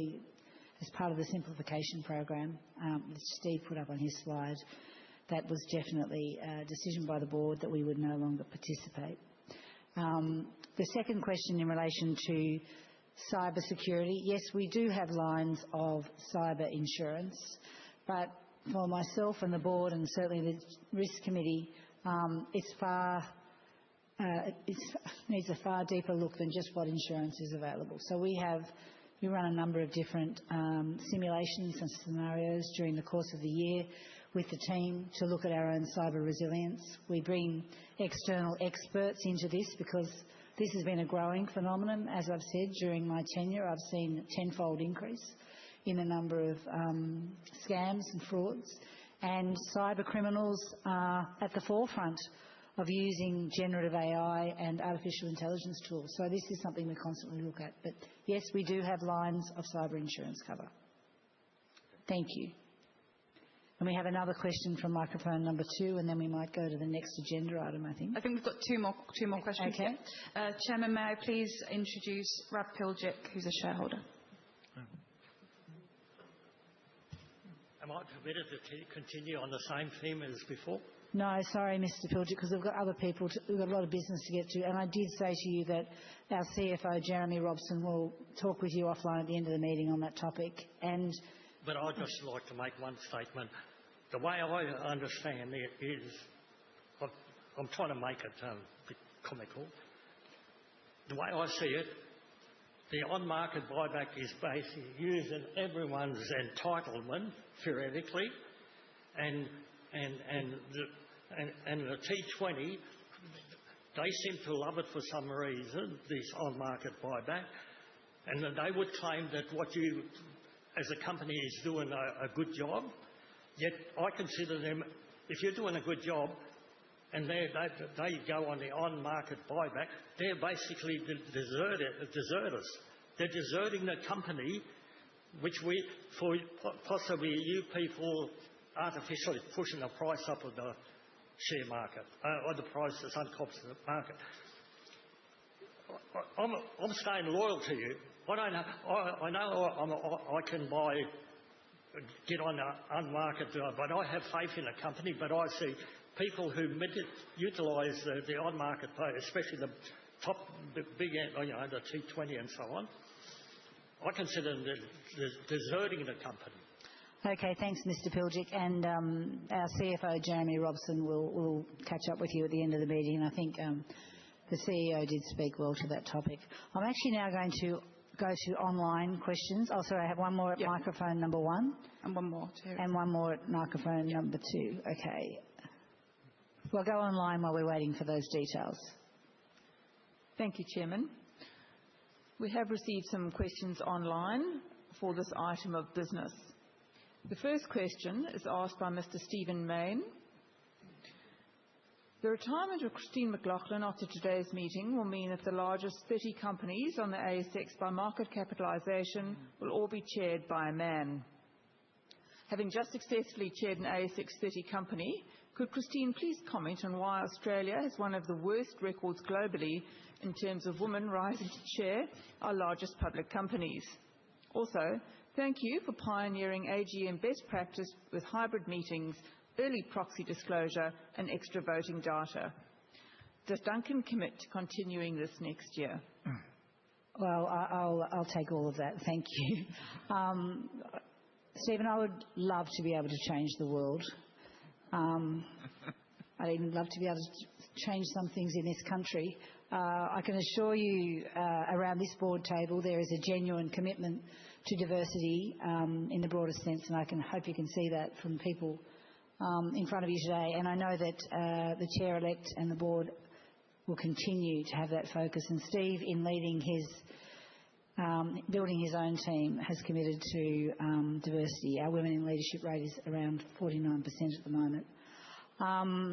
Thank you for your feedback, and we will certainly continue with the best practice that we've adopted at this meeting. And when I leave this role, I'll see if I can change the world. But I've just got a couple more questions in the room, so I might go back to the room before we finish online. So then we have George again. Yeah, just a final question from this microphone. May I please introduce George Baumber, who is a shareholder? Madam Chairman, thank you. One of the considerations today, and you look at the boards in the top 200 companies, and most of them have between 5 and 9 members. We have 11 members on the board here. I think sometimes you've got a number of people contributing to the same factors and their knowledge, and I think sometimes a board of that number starts to become unwieldy and it makes it harder to operate. And I think that as some of these people retire from the board, maybe you should consider not replacing them, because I think that sometimes a smaller number can work quicker and make decisions better because they're more concise. The other thing that I'd like to inquire about was recently Suncorp gave some shares to people that worked in their branches. I would like to know where those shares were acquired. Were they acquired on market? What details were given to the people that received those shares? I spoke to people at my local branch. They had no idea what to do with them.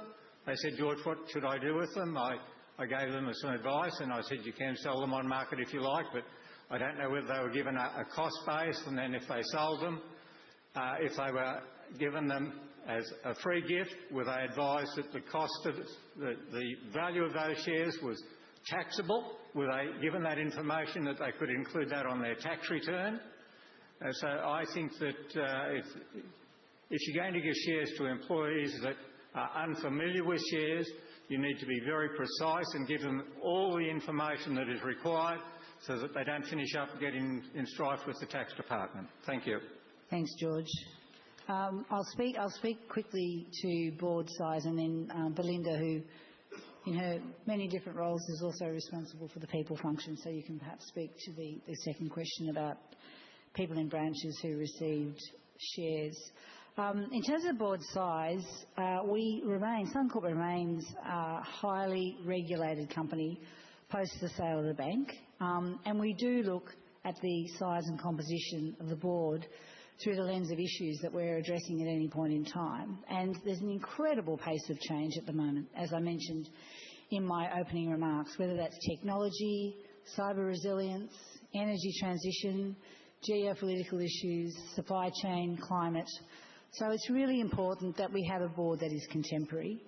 And I think what will happen over time is that the board, led by Duncan, will continue to address what is the appropriate size, but really, even more importantly, what is the appropriate skill set. And that will include an orderly runoff as directors retire. So we've certainly discussed this in the last couple of months as a board, and the entire board is committed to making sure we have the right skills and the right size. So thank you for asking that question.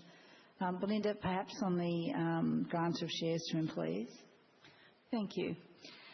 Firstly, the shares are acquired on market, and I think we've covered how that occurs already.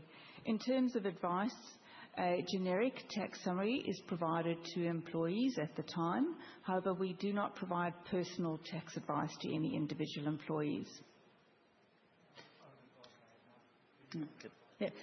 CEO may have a comment. Can I just add one point? Isn't it a great thing for all our employees to be shareholders? And I'd like them all to be customers too. And so I take your point. For people who are unfamiliar with shareholding, then it can be a bit daunting, and there are tools available to them and obviously advice that they can get. But the concept here is we want all of our employees to be shareholders, just like everyone in this room. So that's the goal. This year we've provided gift shares to our employees. It's around $750 worth of gift shares. And I think overwhelmingly the team enjoy that, and they like to be linked into the success of the organisation, just like all of us in the room here. Thanks, Steve. Thanks.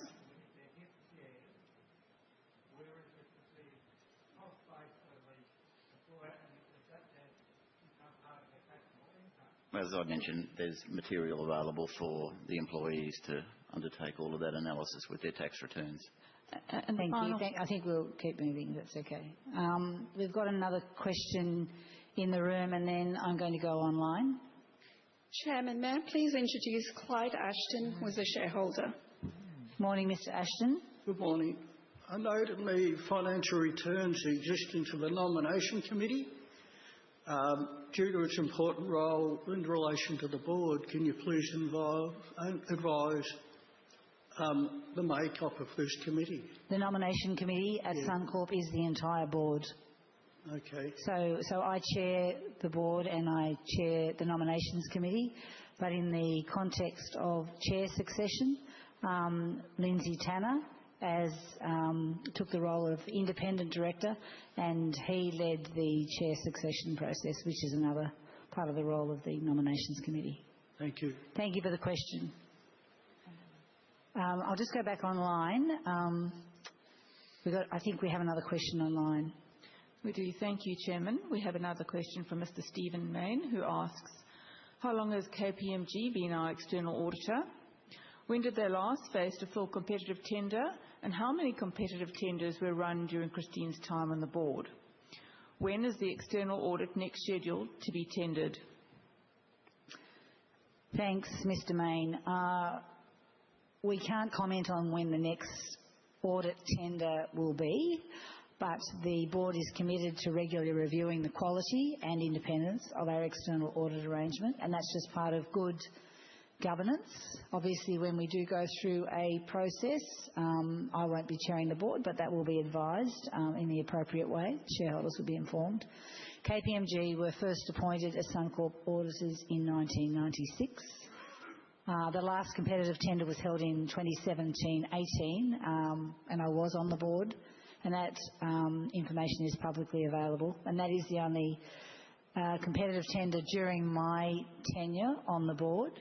But KPMG, importantly, does have a partner rotation policy, and that does require the signing and engagement partner to change every 5 years in accordance with the Corporations Act. And as I mentioned earlier today, Scott Goose is retiring as he has reached his tenure, and David Kells will be taking his place as the lead partner.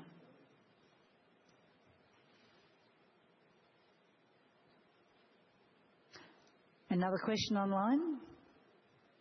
Thank you, Chairman. Mr. Mayne asks another question. What process did we run to select Duncan West as our next chair? Was a headhunting firm involved, and did we interview any external candidates? Were there multiple internal candidates competing for the position with a formal pitch and vote, or was this a long-term succession plan which was only subject to Duncan winning the trust of his colleagues since joining the board 4 years ago? Was he recruited at the time as a potential future chair? Thank you, Mr. Mayne. So for all new director appointments, we do have an external search process using an external firm, and we do have searches in the market at the moment. However, before the board succession, as I mentioned earlier, Director Tanner led a process, and one of the first questions that was put to the board was whether it was appropriate to go externally as well as internally, and the unanimous view of the board was that it is preferable to have an internal candidate if we had people who would be willing to take on the role. They're not easy roles, and they're quite demanding. And we were fortunate in that we did have people around the board table who more than able to chair this company. Duncan was unanimously identified by his colleagues as the preferred or an outstanding candidate. He did not say that about himself, obviously. And there was then a process with the board when Duncan addressed the board about how he would take on the stewardship role and his beliefs around the future strategy for the company and other matters that one would expect a chairman-elect to turn their mind to. Lindsay, did you want to add anything? No. So it was very much conducted in a robust way, Mr. Mayne. Thank you, Chairman. That appears to conclude the questions received via the online platform, and I can confirm that there were no questions received on the phone lines.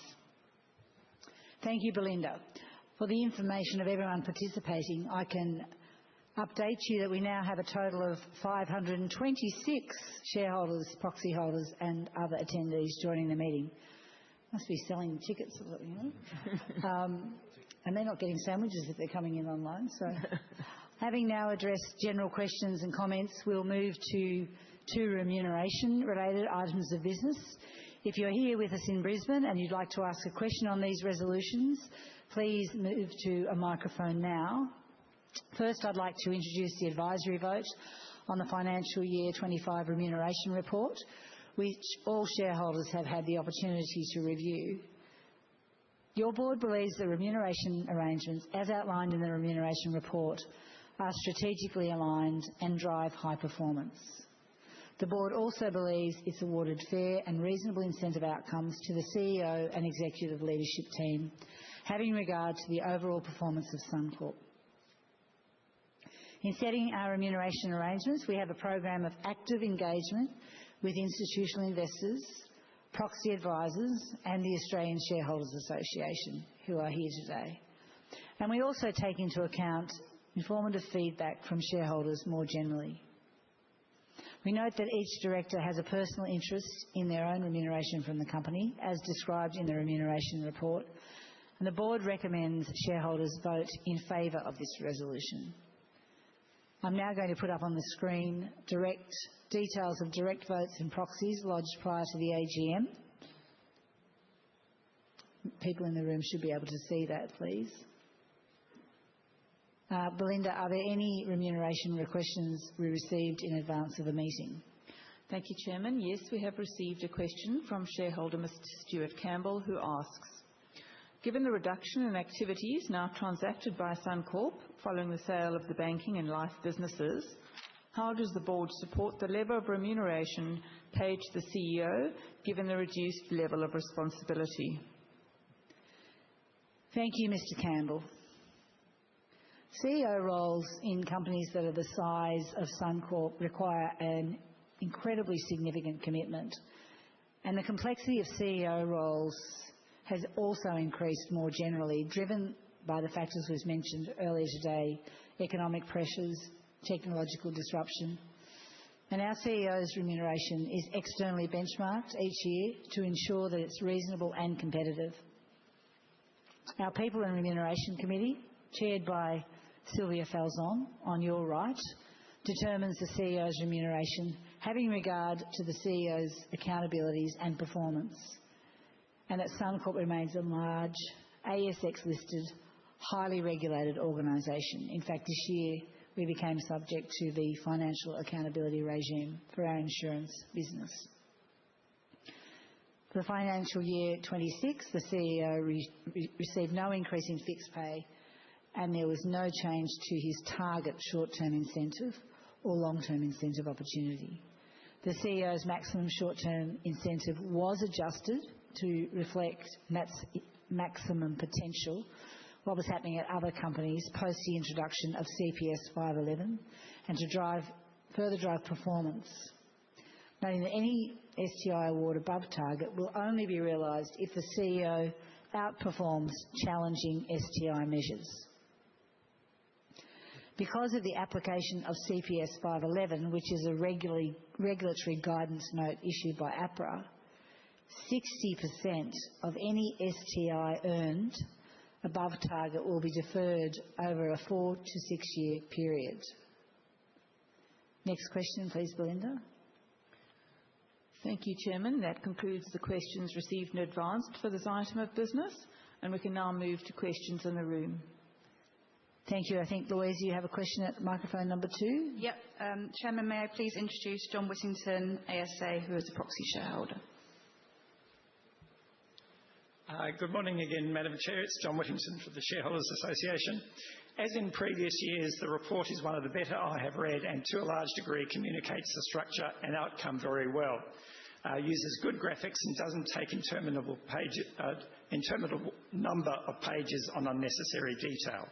We also commend you for this year providing the history of short and long-term incentive payout percentages on page 64, as this is very helpful to retail shareholders to determine whether you're an easy or a hard marker. Well done to all of those involved. I just want to pick up slightly on your last response. Last year, as part of APRA requirements, you reduced the CEO's short-term incentive from 150% of fixed pay to 100%, but at the same time you offset it by increasing his long-term incentive from 100% of fixed pay to 150%. So, even result. Next year you'll be increasing, as you mentioned, the short-term incentive to 125% maximum opportunity. But there is no offset reduction in the long-term incentive. This means that the CEO is getting a potential 25% pay increase. And I can understand your relativeness to the other, but that's a pretty substantial pay upside. What justified that? Thanks, Mr. Whittington. And again, we did have the benefit of meeting with you and your colleagues ahead of the meeting. But for other shareholders, last year when the CPS 511 requirements had to be met, they were dictated by APRA, our regulator. We, like other companies, were looking at what we would need to do to our remuneration structure to enable us to comply with that. And there is a significant deferral component required in total remuneration to satisfy CPS 511. We swung the pendulum, I think, a bit too far in relation to STI target and maximum, and the feedback we got from certainly institutional shareholders and yourselves after that was, where was the incentive for the upside? And so the People and Remuneration Committee, and I'll give Sylvia a chance to comment, did consider this and believe it's in the best interest of shareholders and fair, given where our peers are, to create a maximum STI opportunity of up to 125%, but target will remain at 100%. Sylvia, did you want to add anything? I've probably said it all, have I? Thank you for the question. And to Christine's point, when we engaged with various shareholders, this was a question that they asked us. And in particular, when you look at the executive team that reports through to Steve, their maximum potential is at 150. So the question was, well, you have a CEO whose maximum potential is at 100, that it didn't seem that it was aligned in terms of outperformance. So to Christine's point, we did overreach in making that decision in the first year. We had the benefit of also seeing what other organisations had done, and in relation to that, we reflected on what is more appropriate and fair in terms of the remuneration arrangements for the CEO, hence the change. Thanks, Sylvia. And also, Mr. Whittington, your comments on the quality of the remuneration report. Sylvia, as chair of the People and Remuneration Committee, has been committed to that, so that was welcome feedback. Thank you. Other questions in the room in relation to the remuneration report? We'll go on. Yes, Mr. Filchi. You'll need to use the microphone. Is it in relation to the remuneration report? Yeah, I just going back to the return of capital, which artificially adjusts some of the metrics. How do you compensate that to take it out of the remuneration part? Did I make myself clear or mumbling? What I'm trying to say is, if we go by EPS, it would push it up, and some people use that to advantage their remuneration. How do you compensate for the effect it would have on the, towards the remuneration package? We take account when we're setting our targets of what our capital strategies are, and you recall when we were selling the bank, we actually changed the metrics to... Doesn't have any impact. There's no impact. There's no impact. Capital had no impact no. on deciding what to reward Steve. No. Right. Okay, I'm now going to go online. Thank you, Chairman. We can confirm there are no questions on the phone lines, but we will have received some questions online, and we will now go there. We have received the first question from shareholder Luis Gomez regarding remuneration question 1. He asks, with regard to the STI metric cash return on tangible equity, why are the targets not released in advance? Most other companies with similar metrics do release their targets. Sun has only one serious competitor which has its own metrics. This information is hardly commercially sensitive, and not releasing these targets prevents shareholders from assessing progress in this metric and limits transparency in the assessment of this metric. Thank you. Thank you, Mr. Gomez. We actually do believe this is commercially sensitive because it's a target that's set for something that's to occur 3 years out. And there's certainly sensitivity around actual and stretch targets. The threshold and stretch for the LTI are determined having regard for the 3-year business plan, cost of capital and investor expectations, and we do have a view that we will retrospectively disclose, and so you'll see what it was that we set after the event, but we've taken the decision as a board not to prospectively disclose. Other questions online? That appears to complete the questions that we have received online. As that addresses all the questions and comments on the remuneration report, I thank Sylvia again for your hard work in chairing that committee and producing that report. Would you please now vote using the voting card in the online portal, the Vote Plus app, or your paper voting card? If anyone needs any help with this, just put your hand up. We've got people here from the registry that can help you. There's one down here. Details of direct votes and proxies lodged prior to the AGM in relation to this resolution are again on the screen. Taking into account the direct and proxy votes shown on the screen and the total number of shares being voted today, it appears Resolution 1 will be passed. I've thanked Sylvia for all of your efforts in the report, and so now I'm going to go on to the next item of business, which is to seek shareholder approval for the grant of 149,024 performance rights to your CEO and Managing Director, Steve Johnston. These performance rights will represent the CEO's long-term incentive remuneration for the financial year 26. The purpose of the long-term incentive allocation is to focus your CEO on Suncorp's long-term business strategy, align his interests with those of shareholders, and support the creation of long-term shareholder value.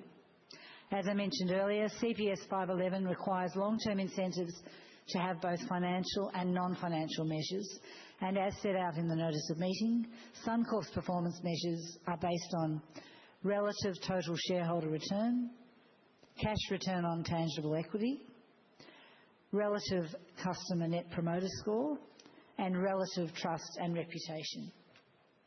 Further details are included in the notice of meeting, and the board, with Steve Johnston abstaining, recommends shareholders vote in favour of this resolution.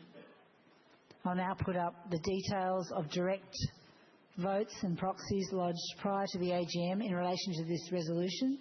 They're now on the screen. Would any shareholder here in Brisbane who wishes to ask a question on this resolution now move to their nearest microphone?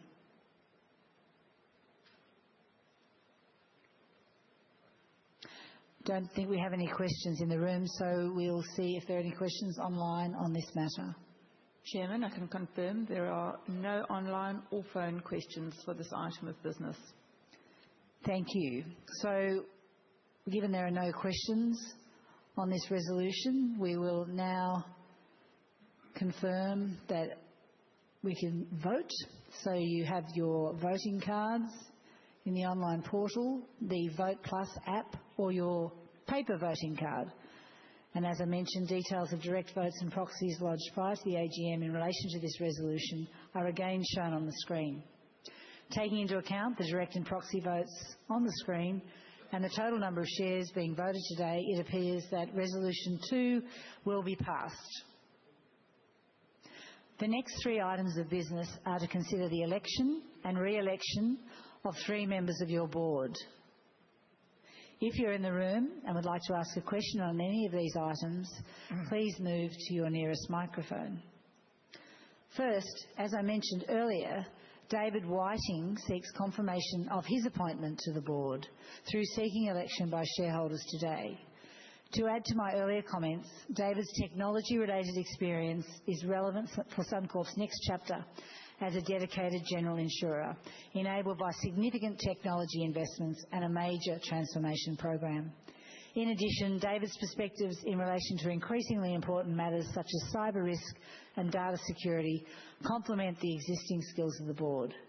This includes helping Suncorp to respond to the requirements of CPS 230, another APRA regulatory guideline, as they relate to managing operational risks arising from Suncorp's outsourcing and supplier arrangements, as well as David's strong connections to global technology providers. Additional detail is set out in the notice of meeting, including that the board is satisfied that David is an independent non-executive director, and we fully support his election today. I'd now like to introduce David to speak further about his experience and commitment to Suncorp before inviting any questions on your election. Thanks, David.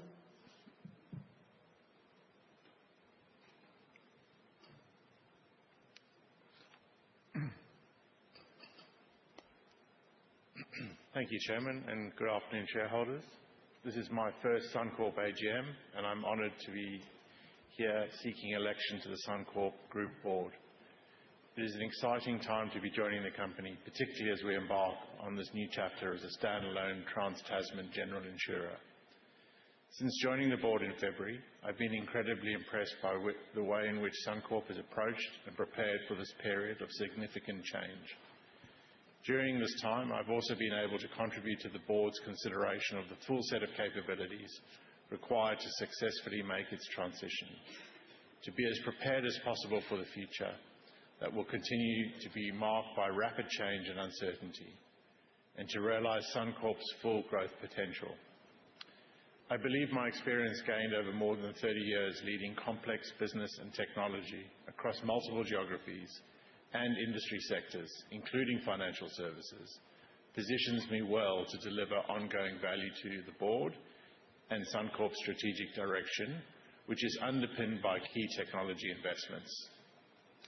The global nature of my experience also allows me to bring diverse insights on emerging innovations in other markets and perspectives relevant to Suncorp's strategy and ambition. I have a strong understanding of the regulatory landscape and the constraints and challenges of the dynamic environment in which we operate. I take great pride in my forward-thinking leadership approach and ability to flex and adapt on any given agenda as required, given the pace of change we are dealing with. My expertise in large-scale business and technology transformation provides me a strong grounding on how technology can accelerate and underwrite strategic intent. And I believe my exposure to important matters such as cyber risk and data security brings additional value to your board. Finally, my holistic systems thinking approach that considers people, culture, policy and process continues to serve me well and underpins my strong track record in responsible decision-making and governance. I believe that if elected, these complementary skills and experience will assist the board in providing effective oversight of Suncorp's growth aspirations in such a rapidly evolving landscape, and I trust I will have your support for my nomination to the board. Thank you.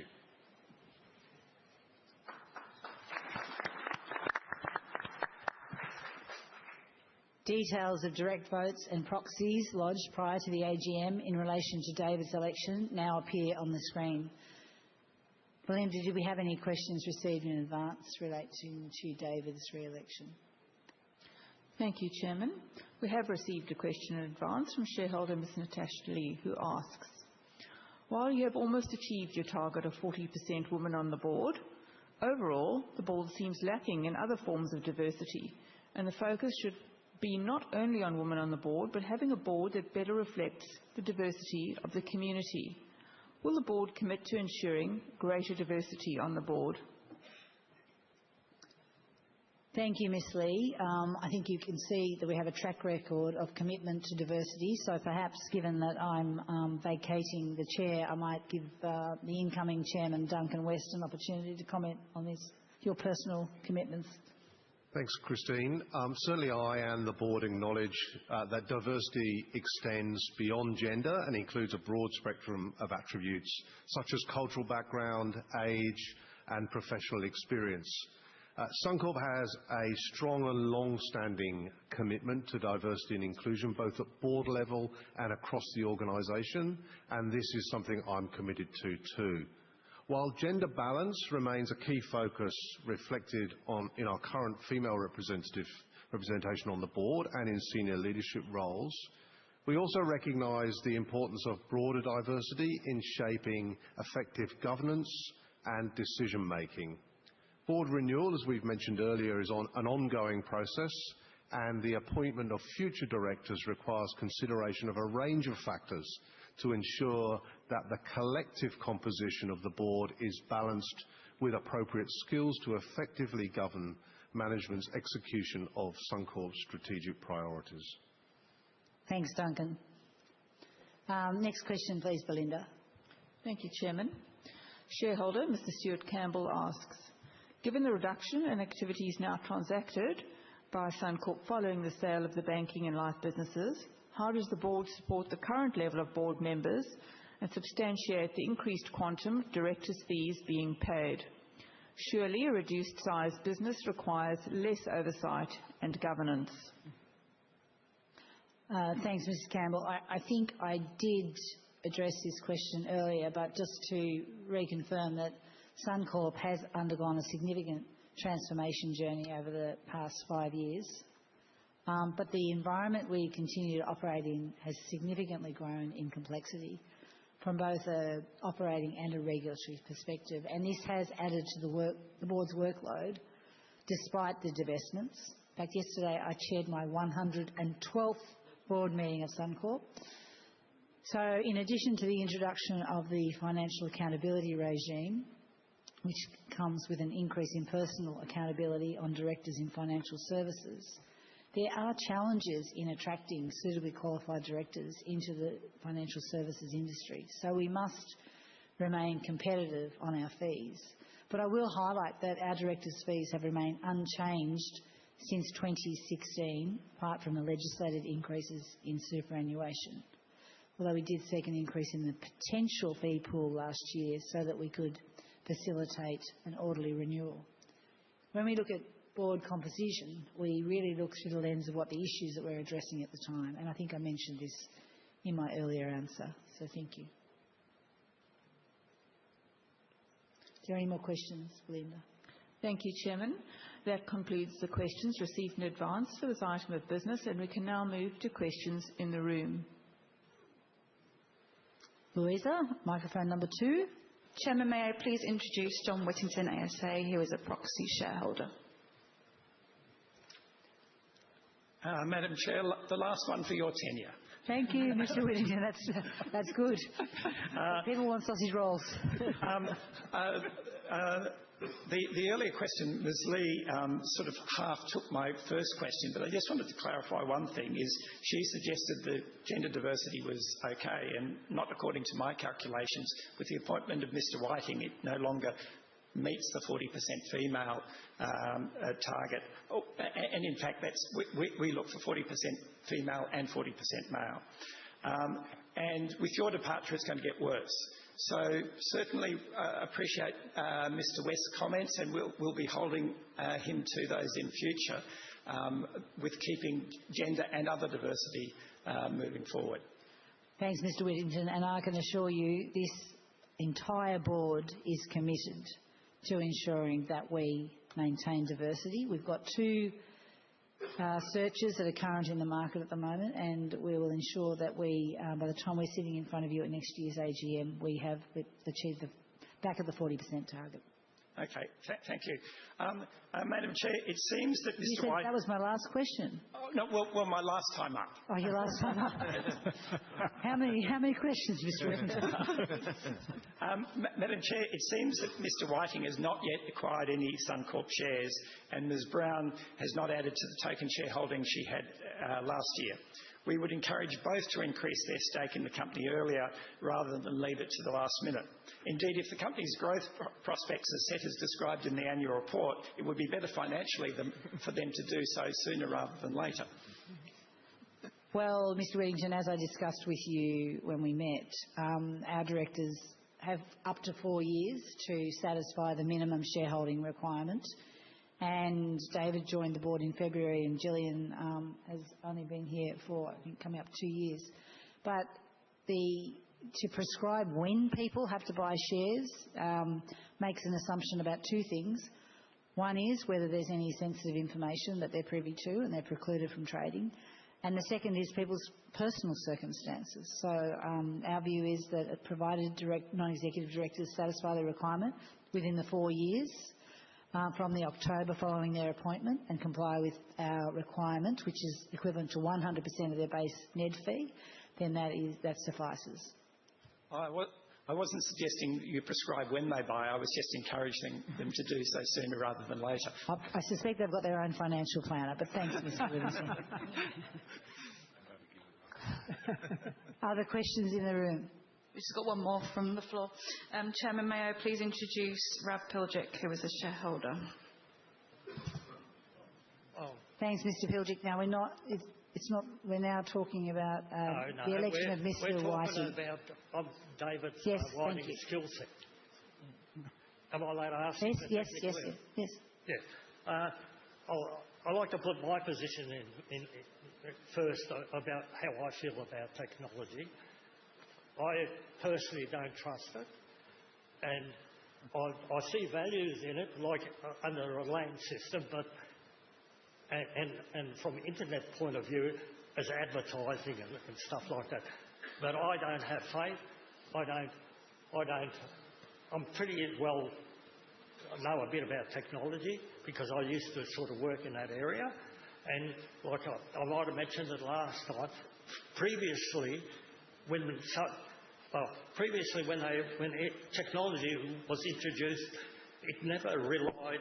It gained efficiency internally. It never relied on making its profit from the consumer. And what I wanted to say is I notice it says that you're forward-thinking. What do you think of this displaying thing? And then they ask people to vote. That's a different question to a technology question. Well, it is basic technology because I made inquiries with Computershare and Link Market. MUFG. Yeah. And they said that they can interface with the display you hear. I think I mentioned it about 2 years ago to you.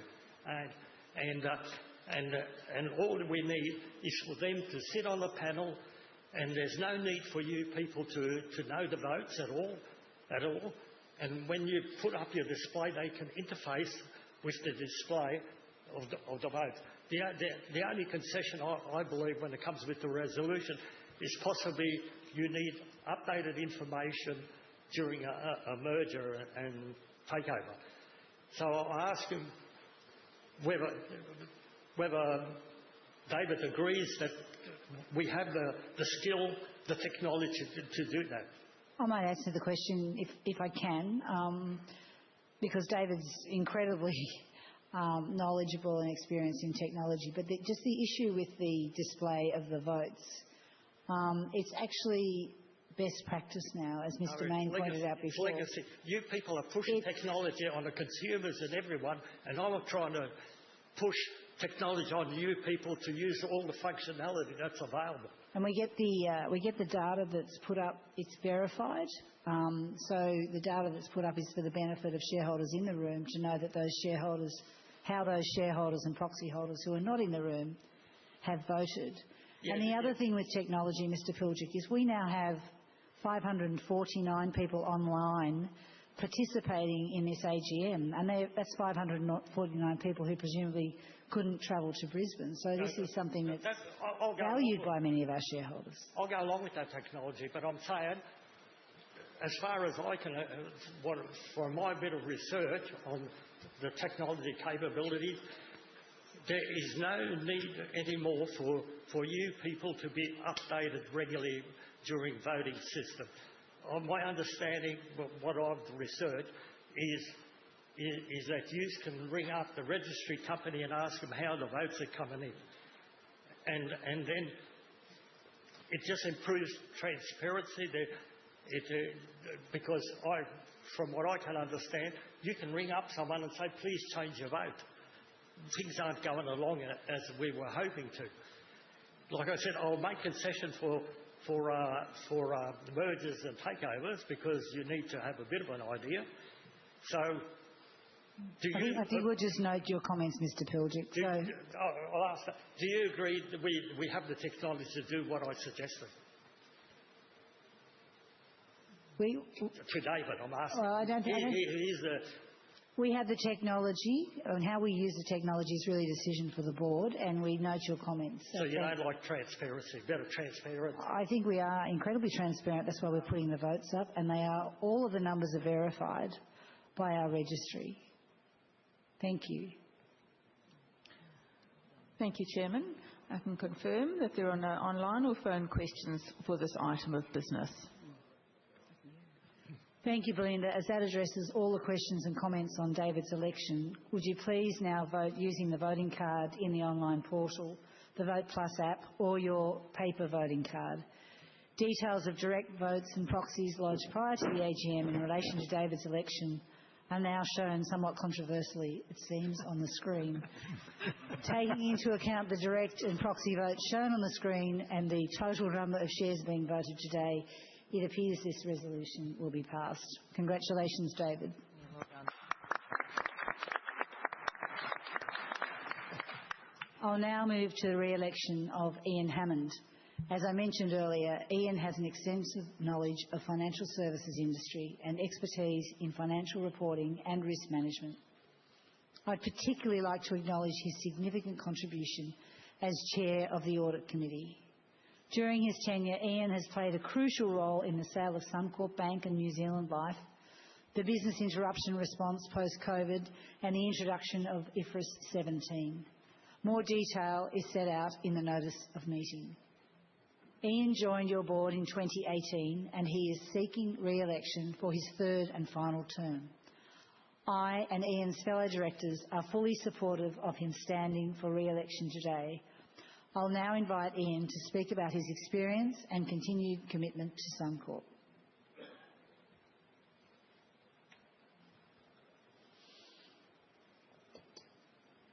Thank you, Chairman, and good afternoon, fellow shareholders. Thank you for participating in the meeting. It has been a privilege to serve you since joining Suncorp's board in 2018. And with the support of my fellow directors, I'm pleased to offer myself for re-election for another term. I am both a shareholder and a customer of Suncorp, and I believe I make a valuable contribution through my extensive experience in the financial services industry and my expertise in financial and risk management.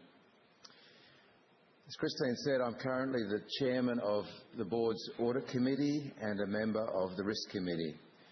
I have spent a significant proportion of my career providing assurance and advisory services to a large number of Australian and international insurance companies, particularly during the 26 years I spent as a partner of PwC, which included leading the audit of some of Australia's largest financial institutions.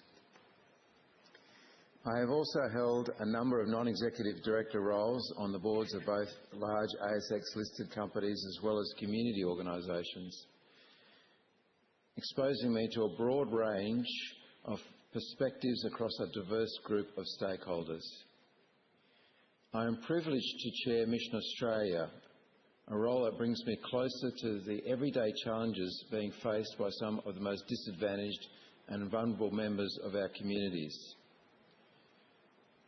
Through the delivery of major social housing projects right across Australia, I'm also afforded key insights into the construction, home repair and home maintenance industries, which are important parts of Suncorp's supply chain, particularly as we support customers impacted by extreme weather. I'm only too aware of the critical nature of this work, having visited Suncorp's customers, for example in Brisbane and the Gold Coast impacted by ex-tropical cyclone Alfred. Looking ahead, I am encouraged by the customer focus of Suncorp's strategy, which at its core aims to address the complex challenges of insurance affordability and accessibility. The measured adoption of technology will underpin Suncorp's future, and it is a responsibility I don't take lightly as a member of your board. On that front, I have a keen interest in digital and technology trends and spend considerable time both here and abroad gaining contemporary insights on advancements in this space. I look forward to continuing to serve you, our shareholders, and would appreciate your support today.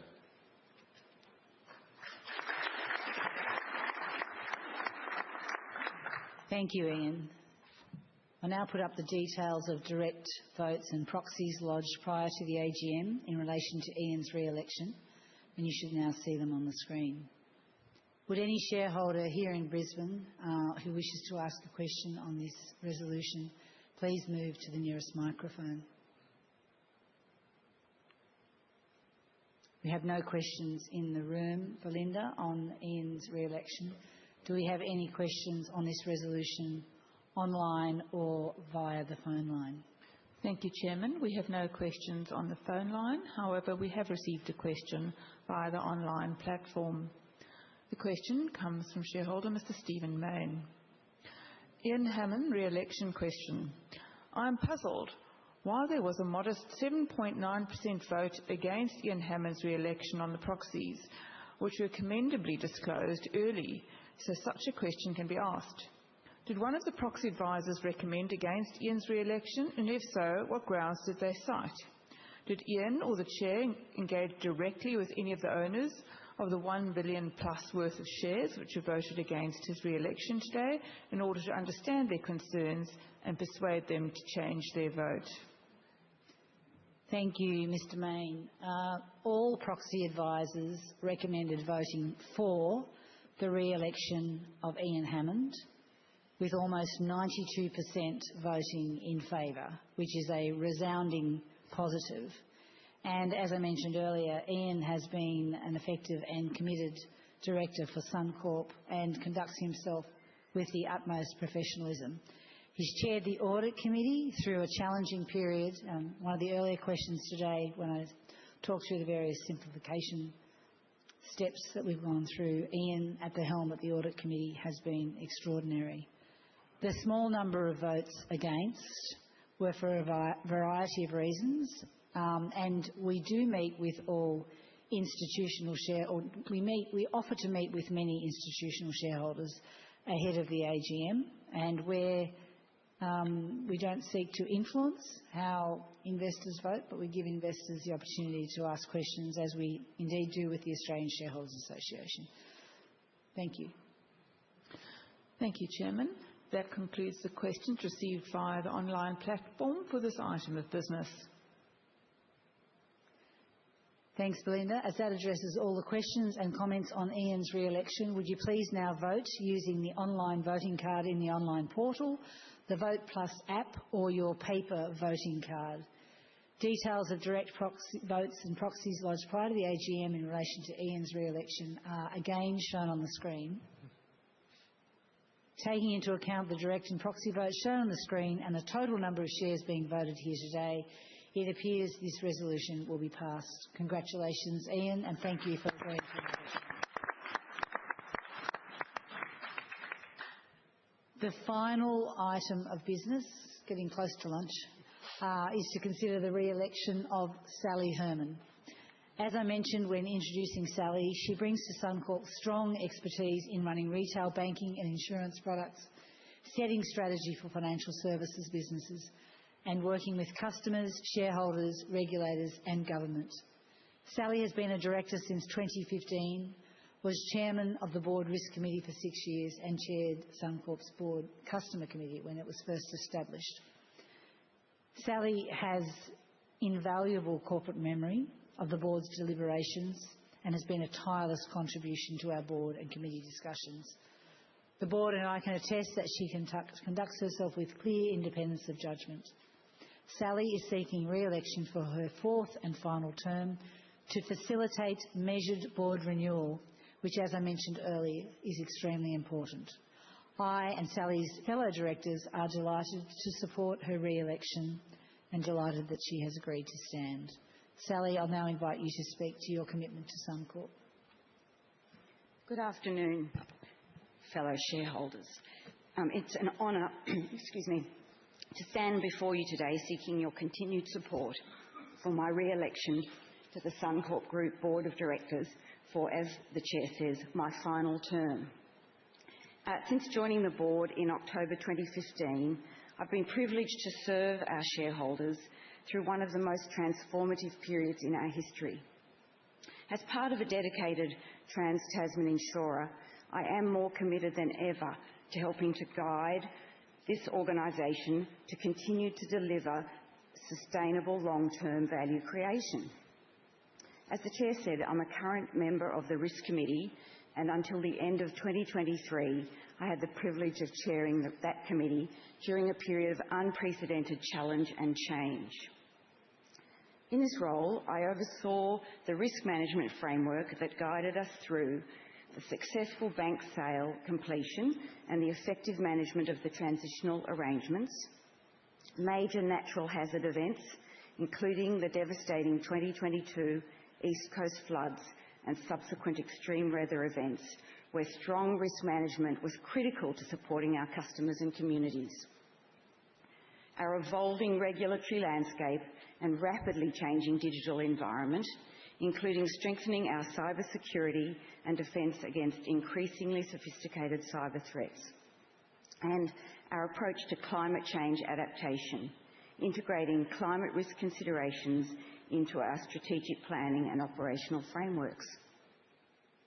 I do bring to Suncorp deep expertise gained over more than 3 decades in financial services, including over 15 years board experience in financial services organisations with a particular focus on governance, regulation and compliance. 16 years with the Westpac Group, where I ran large business units across institutional and retail banking, wealth management and insurance, and also executive experience in Australia and the United States, which provided me with very diverse perspectives on financial services markets and exposure to leading complex transformations and navigating crisis periods, including the global financial crisis. I do believe this experience supports my re-election and, importantly, enables me to continue to provide continuity on the board while we undertake board renewal that the Chairman has talked about. This will ensure that your company maintains the highest standards of governance and strategy oversight as we execute our strategic plan.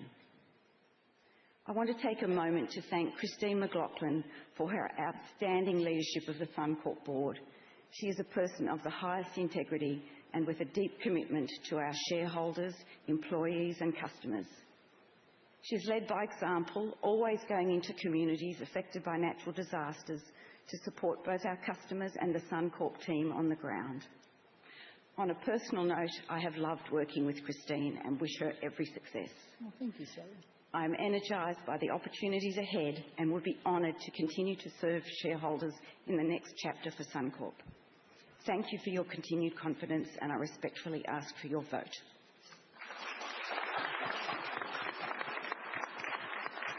Thank you, Sally, and thank you also for your very generous, kind words.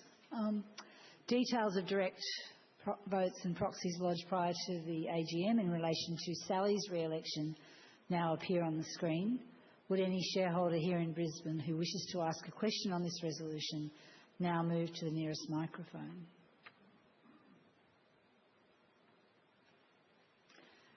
Belinda, that appears to show there are no questions in the room. So do we have any questions on this resolution online or via the phone? Thank you, Chairman. We have no questions on the phone, but we do have an online question received. It comes from shareholder Mr. Stephen Mayne. Sally Herman is a nominee director of Premier Investments on the Breville board. Could Sally please comment on whether she has any regrets about the way she and her colleagues on the Premier board played the Myer situation, as it all went a bit pear-shaped at Myer this week? Please don't say we can only talk about Suncorp matters today. Director CVs matter for shareholders, particularly given the index investing in compulsory super forces millions of Australians to be exposed to the performance of all ASX 200 directors. Thanks, Mr. Mayne, and I am going to disappoint you because it is totally inappropriate at a Suncorp annual general meeting with Suncorp shareholders to quote on the deliberations or actions of other companies. So please ensure that questions are relevant to Suncorp. Are there other questions online? Chairman, that concludes the questions received via the online platform for this item of business. That addresses all of the questions and comments on Sally's re-election. No, I'm sorry. No. Microphone number one. Who have we got? I've been very surprised. I'm sorry, what is your name? I'm Anna Day. Anna Day. Thank you, Anna. And a former journalist, now retired. But what I've really noticed here is all these brilliant women here. And it's been really extraordinary for me to see. I don't know why Suncorp hasn't been getting these people on television so that the world knows that women can have these high positions. Is there a policy in the company not to put the women forward? No, Ms Day, there's not a policy in the company. I think, though, we don't actually see it as the role of the board to be putting ourselves on television. That's the role of the CEO and the leadership team. But so therefore, CEO, get your act together. Well, there's a number of them in the front row there.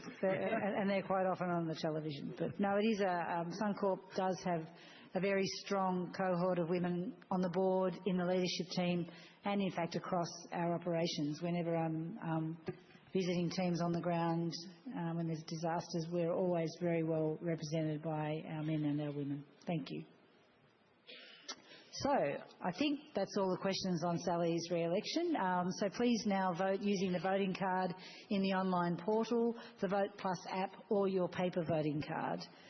Details of direct votes and proxies lodged prior to the AGM in relation to Sally's re-election are again shown on the screen. Taking into account the direct and proxy votes shown on the screen and the total number of shares being voted today, it appears this resolution will be passed. Congratulations and thank you, Sally. So I can now confirm that a total of 553 shareholders, proxy holders and other attendees joined us today throughout today's proceedings. So thank you for taking the time to do that, because that really reinforces the value you see in AGMs. Belinda, before we move on, do we have any shareholder questions that have not been addressed during the meeting? Chairman, I can confirm there are no further questions or comments to be addressed during this meeting. So that concludes the business of the meeting. The poll will remain open for a further 5 minutes to enable you to complete and submit your online or paper voting card. And if you're here in Brisbane and need assistance with your voting card, please see one of the team members. And if you're online and need assistance, please contact the Share Registry's online AGM support team on 1800 990 363. Once the Share Registry has counted the votes cast during the meeting, the results of the poll will be announced via the ASX later today and will also be available on the Suncorp website. A replay of today's AGM webcast will also be available on our website. I would now like to invite Duncan West to make some brief comments as Chairman-elect, and then we'll all go and have a cup of tea.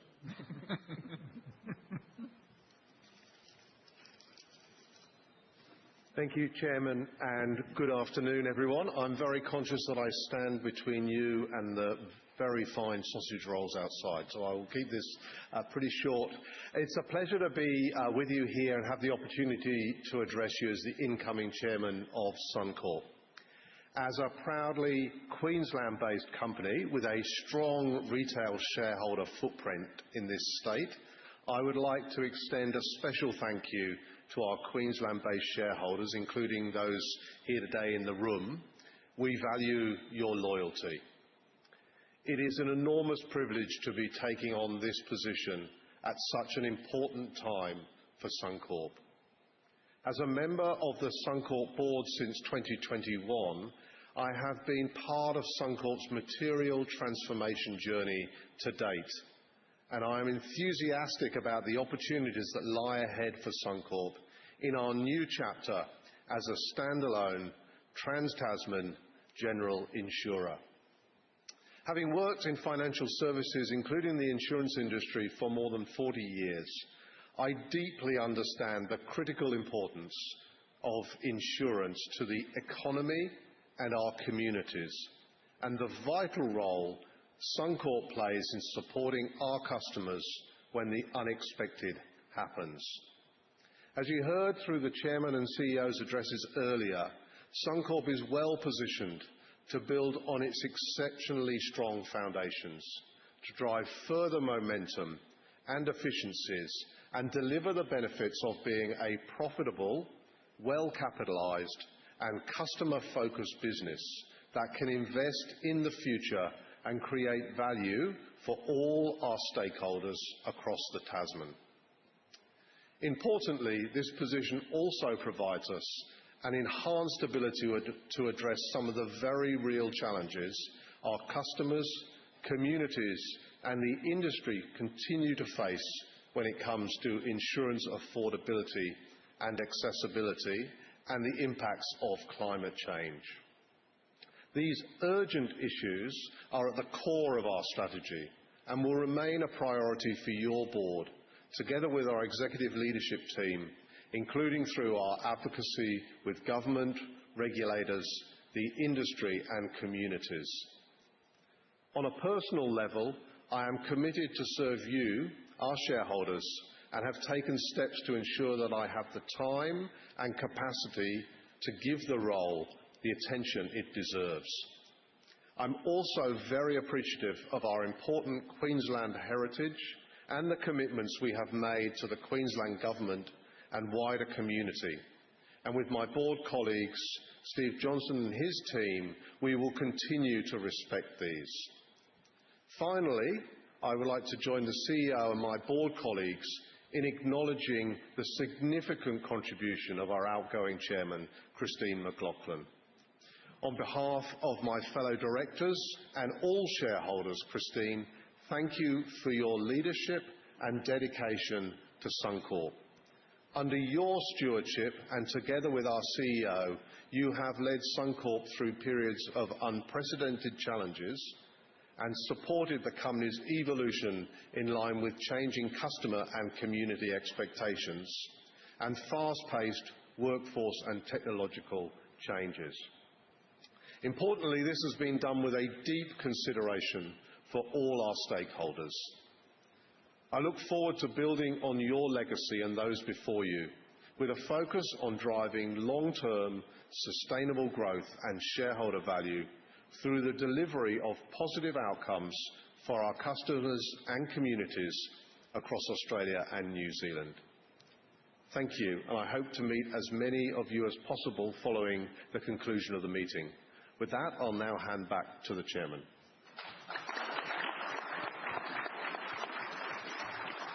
Thank you, Duncan. As that now concludes the business of the meeting, I declare the meeting closed, and I'd like to take this final opportunity to thank all of you, our shareholders, for your support. It's been a great privilege to serve on your board over the past decade, including as your chairman for 7 years. I wish Duncan, Steve and the board well as they guide Suncorp through its next chapter, and I will continue to be a shareholder and a customer. For those of you here at the physical AGM in Brisbane, light refreshments will be available in the foyer, and all of your board and leadership team will come out and have an opportunity to ask further questions and just say hello. So thank you so much for taking the time to come in and join us today for this important meeting.